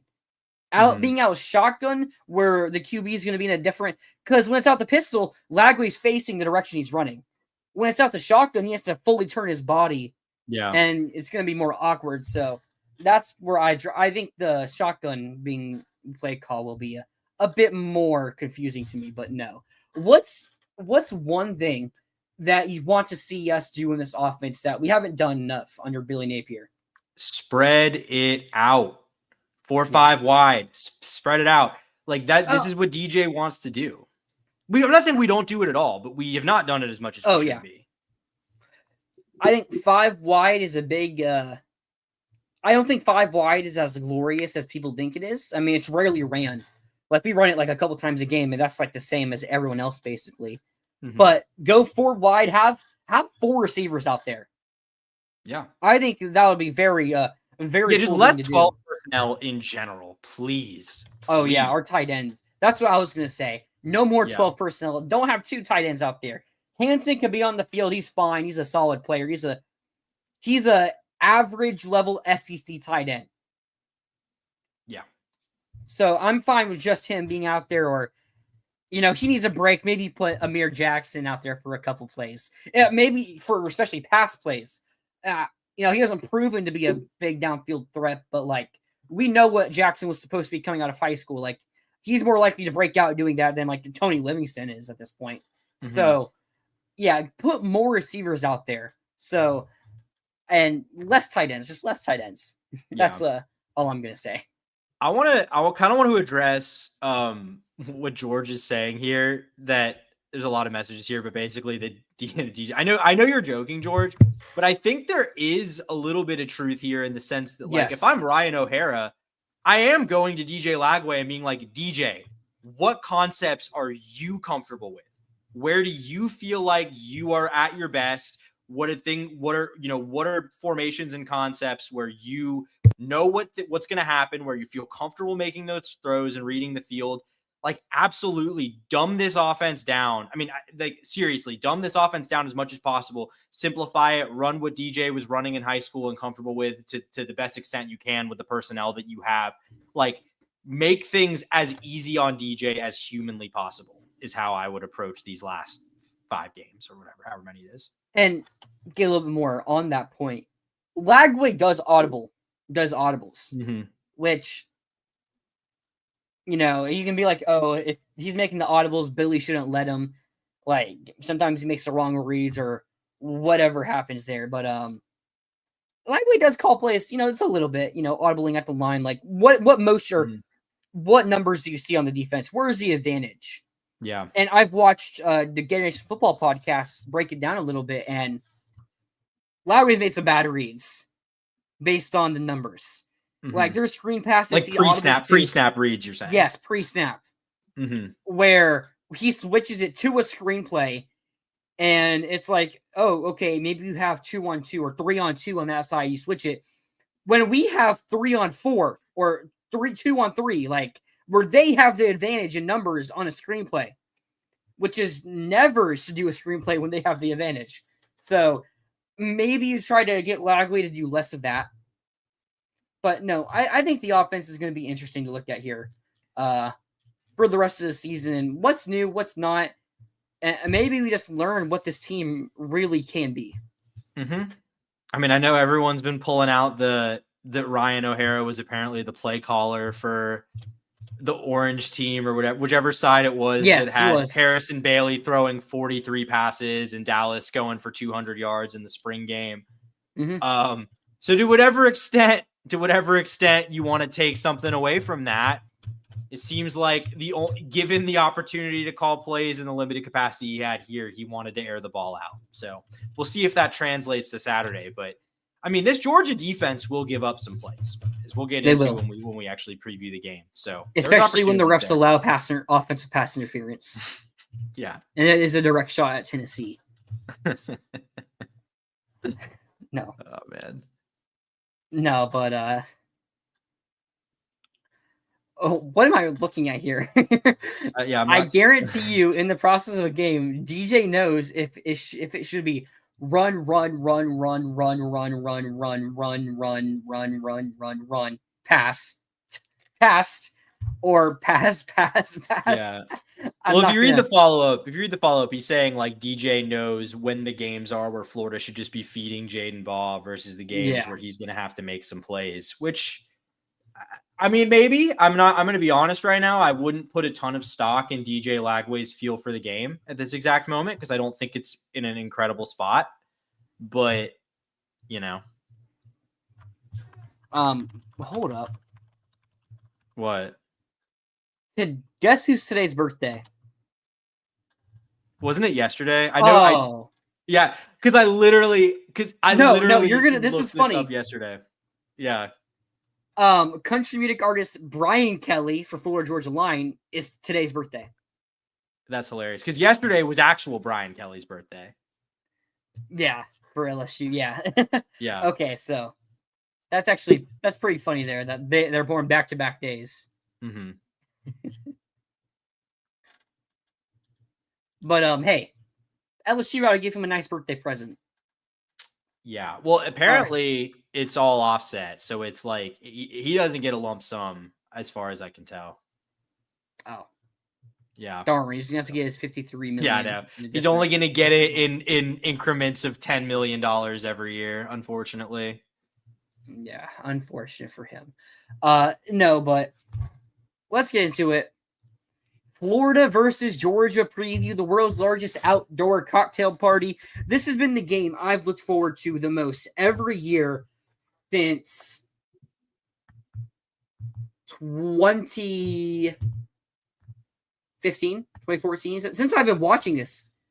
Since I've been watching Florida Gator football, this is always the game I look forward to the most. Florida, Georgia, this is my biggest rival. I think Georgia's my biggest rival. Totally FSU, agree. It's not even particularly close for me. It's honestly not even that close for me. Yeah, I hate Georgia more than I hate FSU, and that was even before Georgia. I was early pre-Kirby Smart as well, so this goes back a long ways. And I'm biased here because I feel the same way as you do about this game. I'm born and raised in Jacksonville. I grew up going. I haven't gone the last couple of years. I don't think I've gone to one of these since 22 in person. But before that, I had gone to almost all of them since 2006 or 7. So this game is very special to me. It being in Jacksonville is very special to me, and I care a lot about it. So I'm completely with you. The FSU thing doesn't really compare, especially because for most of my formative years in college football were like the FSU dark years. So they just weren't competitive, versus the Georgia game was Urban Meyer playing a top 10 Georgia team for the SEC East. So just always kind of meant a little bit more. Yeah, I've gone to the last 3 because AR then. Wait, have I gone to the last 4? I went last year. Then Graham Mertz, we had a touchdown drive on the first drive, right? And then did I go in 2022? I may have not gone in 2022. I went in 2021 though. So I've gone to 3 of the last 4. I can't remember if I went in 22 or not. I don't think I did. So yeah, that was the last one I went to. Yeah. Yeah, and I mean, last year hurt the most when DJ went down. I mean, I might go to this one, but might not. I don't know. Tickets are a bit more expensive than I thought they might be, so maybe I won't go this year because I'm going to Ole Miss now. So the Ole Miss games, that's gonna be fun. That'll be a lot of fun. Yeah. Bring the Lane Kiffin to the swamp sign. or get a Lane Kiffin Florida jersey. If truly nothing has happened, like if we get there and there's been no reports, no signed extensions, nothing, that is going to be a pressure cooker. I mean, both these fans, well, for everyone, I'm saying both these fan bases are already losing their minds right now, just having to wait, all this time without resolution. By the time we get to that game, it's going to be boiling up. And let's bring this a bit on track. The last time we saw Georgia was when they played Ole Miss, where they gave up a touchdown on their first 7 drives, and then the last 3 drives of the game, 3 and out, they got 1 first down. Yeah, on the last drive. So this Georgia defense, and I mean, this is Kirby. Kirby's always been known as one of the best second half adjusters in the country, and he's done it a lot this year. The Tennessee game, he had to make great second half adjustments. I mean, the Bama game, they came up just short. But Bama's also just has something on him. So I think Florida, I mean, we talked about it. Florida started out hot for these couple of games here, and Georgia's offense does like to start slow. I mean, they scored on every drive against Ole Miss. Our defense is a step above Ole Miss's, at least, in my opinion. So I think our offense, I think we could get out to a bit of a start in this game here. I think we can go into halftime with the lead. Is that crazy to say? I don't think it's crazy. I have a really hard time figuring out what to make of this matchup, because I think this is a just fundamentally very different Georgia team to the Georgia teams that Florida has played the last few years. I don't even think they're like necessarily. I don't think they're quite as good, but I think they're a very good team. It's just like you look at the defense and it's like legitimately kind of suspect. Like there's a lot of questionable aspects of it. Whereas I actually think the offense, to me, it's really intriguing. I think these guys actually are pretty good. Like mea culpa on Gunnar Stockton, man. I think he's a pretty good player. I think, Colby Young's having a better year than he did last year. I think Zachariah Branch has helped. I think the emergence of Chauncey Bowens on the ground has helped. So point being, the makeup of this Georgia team is really different. So I think Florida can have a fast start on offense in this game. We've seen them have it. And so I would expect Florida scores 14 points in the first half, something like that. I mean, that's not like the hottest start imaginable, but that's a pretty hot start for Florida standards.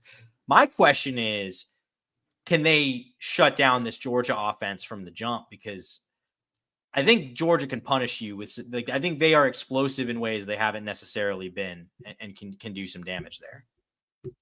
Yeah, that's a truth bomb right there for that Georgia offense. Now, it's kind of funny.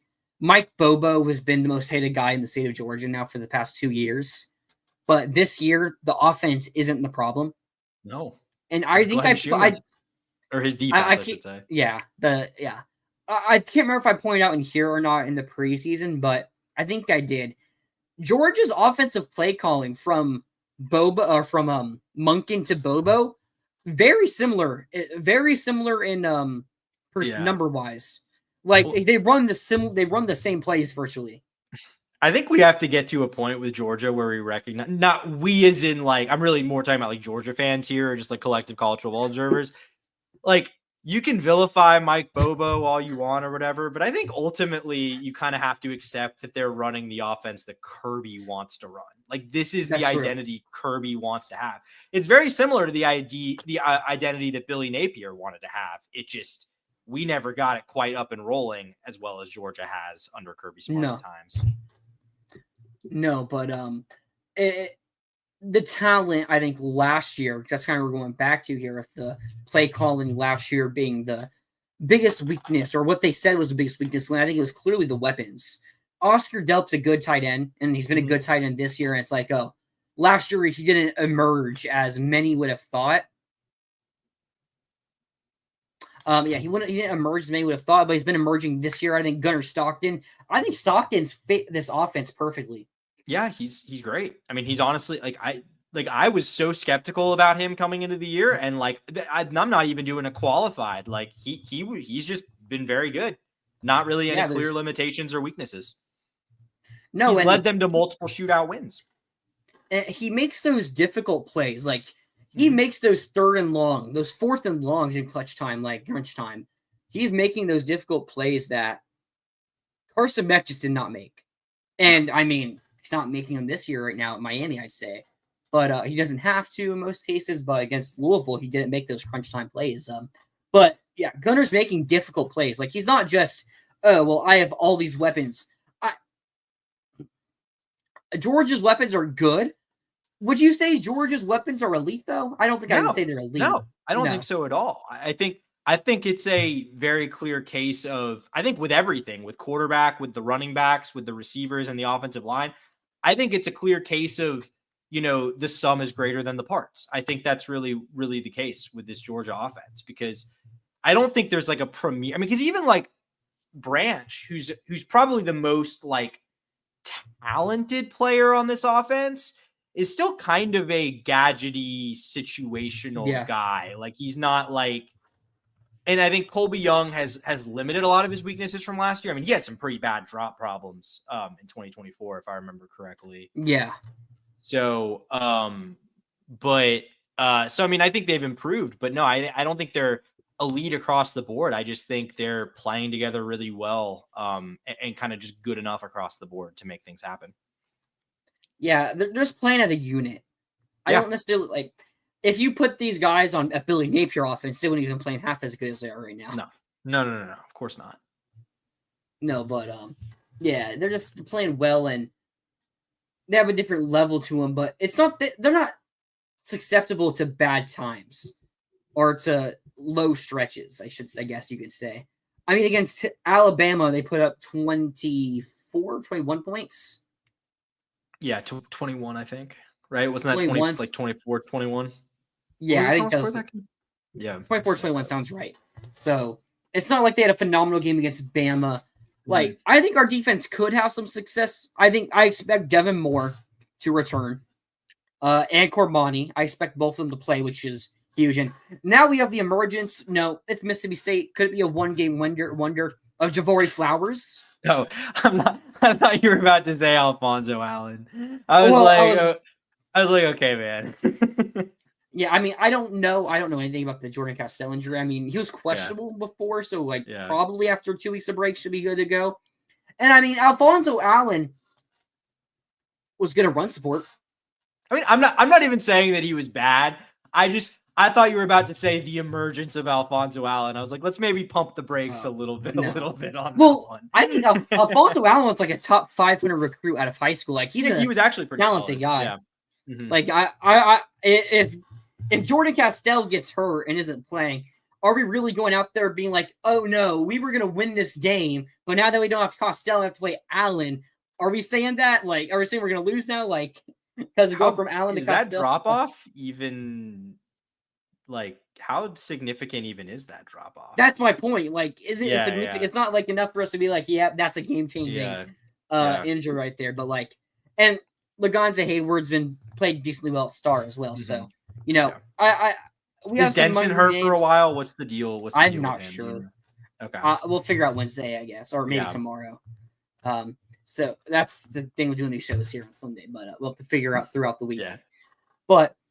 I think we could have some success. I expect. I think they're going to play motivated. I think Billy G's been a part of this series for a long time, since the Urban Meyer days and Dan Mullen days, and now he's here again. So it's like he's going to have a lot of emotional stake in this game. Just like Georgia will and Kirby Smart and everything.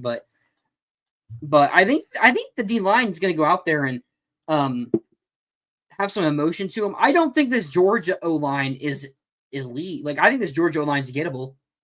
Mm-hmm. Like it's not something out there that I'm like, yeah, they're going to beat our O line. I mean, our D line. Like I think we have players that can still make plays. I think our linebacker room is still phenomenal. Miles Graham is just that good. Like I think the biggest question is our corners and our safeties, like stay in health and their depth. Staying healthy and everything like that. So I think I could see a world where Georgia just does have a slump if you want to say it's a slump, or our defense, like their offense hasn't been perfect this year. And we've seen it time and time with Bobo. Like, they can just have bad games. Mm-hmm. So, I could see a world where we hold Georgia under 24. Mm-hmm. Like, I don't think it's impossible for that to happen. Yeah, the one thing that worries me here, I do worry about Florida's health and just overall stability in the back end of the defense. I think we've seen those guys, especially like the guys who had to play. Like Ben Hanks not have his best game. Even Cormani, hopefully getting him back, but he's had his moments too.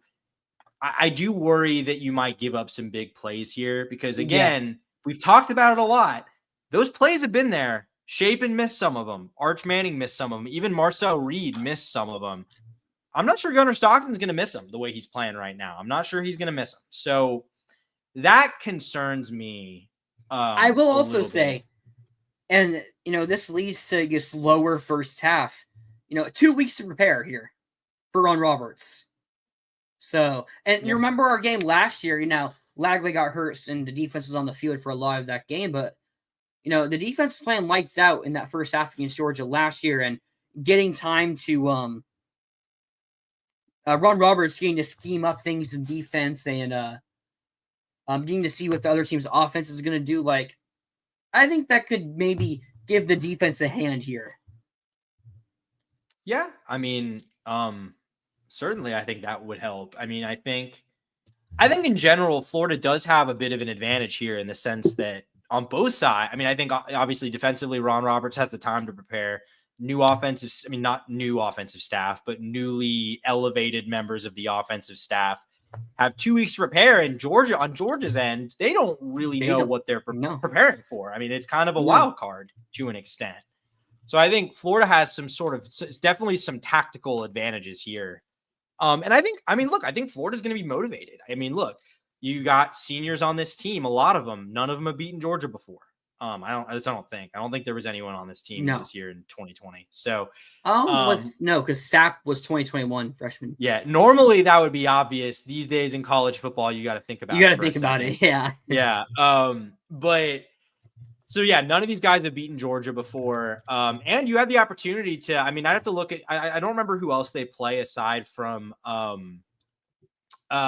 Georgia Tech, but if you hand Georgia a loss here, they could be potentially in position to miss the playoffs. So I think you could put their season in a really tough spot if you win this game, I'll say. So, I think all the motivation in the world for Florida and definitely some advantages they have here, even though I don't think they have the overall talent team advantage.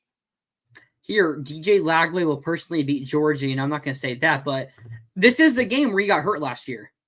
This is going to be an emotional game for him, which could be good, could be a bad thing. We don't know. So it's there's a lot of things that not off the field, but a lot of emotional things that kind of go in Florida's way here. Mental things, I guess you could say. So I don't think it's that crazy that Florida could win this game here. And we're looking at our offense against their defense, their defense definitely struggled. They don't really get good pressure. And as I was mentioning it earlier, our offensive line, there's no Cassius Howell or Ruben Bain. No. Kristen Miller is a really good interior guy. So it's maybe he could get pressure there. I think you trust Jake Slaughter enough if he's going against him. I think our offensive line could block enough for Lagley in this game, especially early on, maybe. So I think there's a good chance we jump out and have a lead early on in this game. Are you ready to get into our picks here, or is there anything else we're missing here? The only thing I'll say that I think we haven't really talked a ton about, because we've kind of focused on Lagway and what's the passing game going to look like. Georgia, if there's one thing they are pretty solid at defensively, it's against the run. Yeah. Georgia's defensively, they rank number 12th nationally in EPA per rush allowed. They're 44th nationally in defensive rushing success rate. It's not, incredible numbers there, but that has been a strength of their defense, even though it's overall kind of struggling a bit right now. So can they make Florida get one-dimensional? Can they take a ball away? That's something I am going to be watching out for, because I think if Florida asked DJ Lagway to win this game, throwing the ball 40 times, it's probably not going to end that well. But if you can establish the run and get things going, that's a different story. Yeah, that's a good point. They're trying to establish a run. Yeah. How did Kawan Lacey run against Georgia? It's a good question. I'm trying to remember what his numbers were in that game. I think Quan Lacey's a really good running back. Yeah, I mean, he's fantastic. If Lane's our coach next year, I mean, Ball's great, but also would not hate having Quan Okay, Lacey on the yeah, team. Trinidad was Georgia's leading rusher, and he had 42 yards. Or Ole Miss's leading rusher. Yeah, they shut it down. So they handled that pretty well. That's what I'm saying. That is their strength. Well, that's the one thing they're pretty good at. Let me double check something in this game. So I don't think it's just that easy. I want to check the average here. Box score, Ole Miss. Okay, yeah, Quan Lacey, 2.6 yards.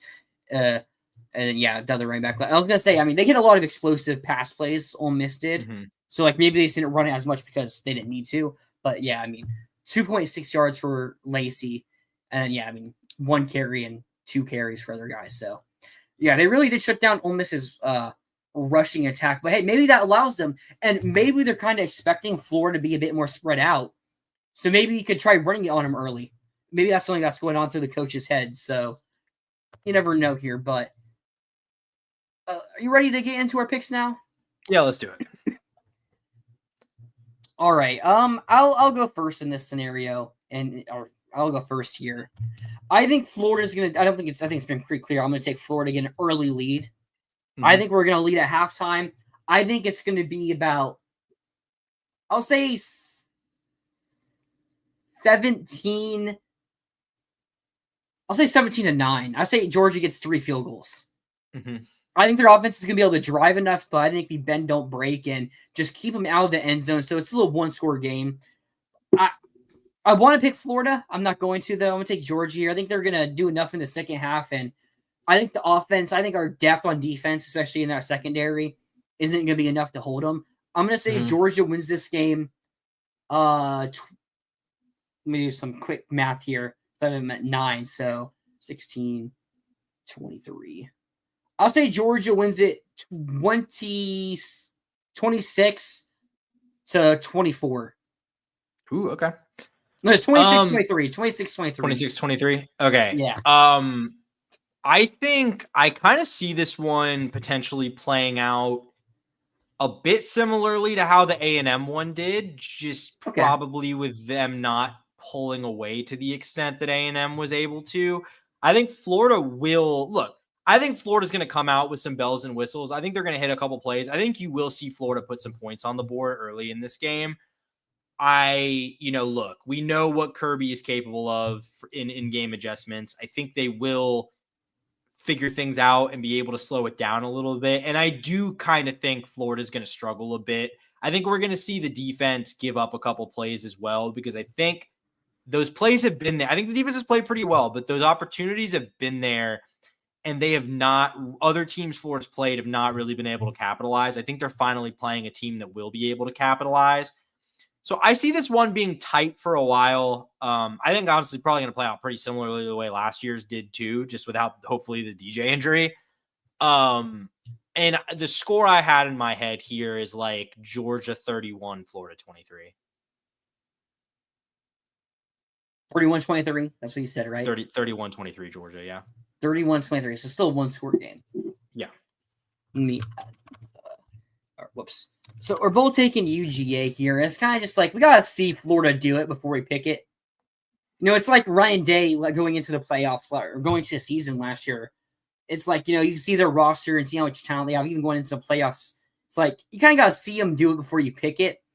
And I wouldn't be surprised if Florida won this game, but it's going to be an emotional matchup, and I think we're going to give it our all. But, yeah, I think Georgia is just – they're going to be better coached.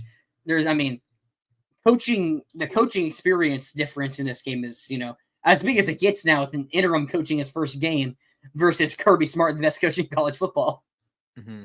Well, it's like you look at Callaway and O'Hara, and they're both Billy acolytes. Like, we really have no idea what to expect from these guys when it comes to who are they as offensive minds. Mm-hmm. So it's just a total wild card. And I think Florida could come out and look a lot better offensively. I think it's also very possible that they're just not great and that Florida comes out and looks pretty much the same way it has all year offensively. So It's really hard for me to come to definitively tell you what I expect from the offense, at least, I feel like I have a generally pretty good idea what I expect from the defense, which is I agree. Be pretty good down to down, but maybe give up some explosives here and there. Mm-hmm. Yeah, I would agree with that. But hey, hopefully it's a good game at least. And, if we do pull the upset, that's, maybe things get interesting. Or especially with that game at Ole Miss. How would it look if we beat Ole Miss? We've gotten to, it's almost must-win territory. In the sense that just for the timeline of Lane. I don't think Ole Miss is making it past the second round, and they can make it to the second round before you can't hire Lane. You're right. They can't get past the second, but even the second, I'm not saying you don't do it, but I am saying that would be hiring a coach with like 1 day to spare before the portal opens. It's not ideal. I think there's also, if it gets that late and we haven't hired a coach, I think it'll be it'll be obvious for one. Well, I mean, yeah, because it's like, well, at that point, if it's Christmas Day and Florida hasn't hired a head coach and Lane is still in the playoffs and their season ends and Florida doesn't hire Lane, it's a fireable offense for all of them. Like, that is egg on the face of the entire athletic department if it comes to that. You know what I mean? Yeah. Yeah. Okay. Yeah. But hey, Florida Georgia is going to be interesting, and hopefully it's interesting with Lane Kiffin as the coach next year because the friendship, the friendly beef that Lane and Kirby have. Yeah. Friendly calling beef. him fat. That was so awesome. Man, like Lane would be so much. I'm not necessarily sure Lane comes in and just like competes for national championships like a lot of people seem to, but there's no denying it would be extremely fun. Yeah. George, my name is George, and I guarantee Florida wins. Okay, so go Gators guarantees that Florida wins. There's no bias in that prediction at all. And imagine being able to say John Gruden was my coach. I don't want to imagine that, George. I'm gonna put that thought out of my head and never imagine it again, actually, to be quite honest with you. I mean, just become like and maybe you're a Bucks fan. Then you can say that. I think a lot of Bucks fans don't even really like Gruden. Maybe I'm wrong on that, but I feel like he's got a complicated legacy for the Bucks, from what I can tell. Yeah, I wouldn't know, to be honest, but you won a Super Bowl there, so. You did, but I'm saying in spite of that, I don't know. I could also just be getting like this from like one person who just doesn't like John Gruden. Yeah, that's also possible, but hey, this was a long stream. Do you have any final words you want to say before we end this? No, I mean, look, it feels good to me to be like going into a game where I don't really know what to expect. I'm not like ultra confident in Florida, and neither of us picked them, but I'm just excited. Like, I'm genuinely just excited to see what can happen. The move has been made. There's no, well, if you win this game, does it open up a door for him to stay? Does it mess with the timeline? Like, nope, that's all over with. It's done. Let's go try to win some football games. Let's try to get to a bowl game, knock off some rivals down the stretch. And we'll see what happens on the coaching search thing. It's going to be a long couple months, y'all. So my advice is relax. Don't read too much into any particular tweet or message board post or video of Lane Kiffin reacting to the crowd after an emotional win. Just don't read too far into anything. Nothing's going to happen for a little while. So just relax and enjoy the ride. I was going to end the show off with the worst comment of the show from George here. I'd be willing to give Kerwin Bell a 1 year, just one contract. But then right after that, now that Brian Kelly is fired and UF is desperate, I guess we're desperate now at this point, hire anything but Billy Napier, they should throw Brian Kelly into that hat. And yeah, so that's kind of the worst comment of the show. And that's how I'm going to end it off. Bad, unfortunately. We'll see you guys. The Tuno probably won't be here for the Georgia postgame show, but I will be here to talk to you guys and discuss it. But we'll see you guys next weekend. Enjoy your week. There's still 2 months or a month and a half until we're going to be talking about who our next head coach is. So if you're just going to micro look at every single Lane Kiffin tweet, you're going to drive yourself crazy. Now, I already am crazy. Trolling. Like, he is trolling you. I don't know if he's trolling. Oh. Like, he's trolling everyone. And I don't know if he even knows what he's doing. He's having fun. Yeah, that's what I was going to say. Like, he's just doing what he's doing. Exactly. So, like, please, guys, do not live and die with everything that man posts. He is a troll. It's in his blood. It's in his DNA. He cannot help himself. No, he can't help himself. So, we're just going to leave it on that. We'll see you guys next weekend. Make sure you guys leave a like. Leave a like, comment, subscribe. We'll see you then. Have a great week. And as always, go Gators.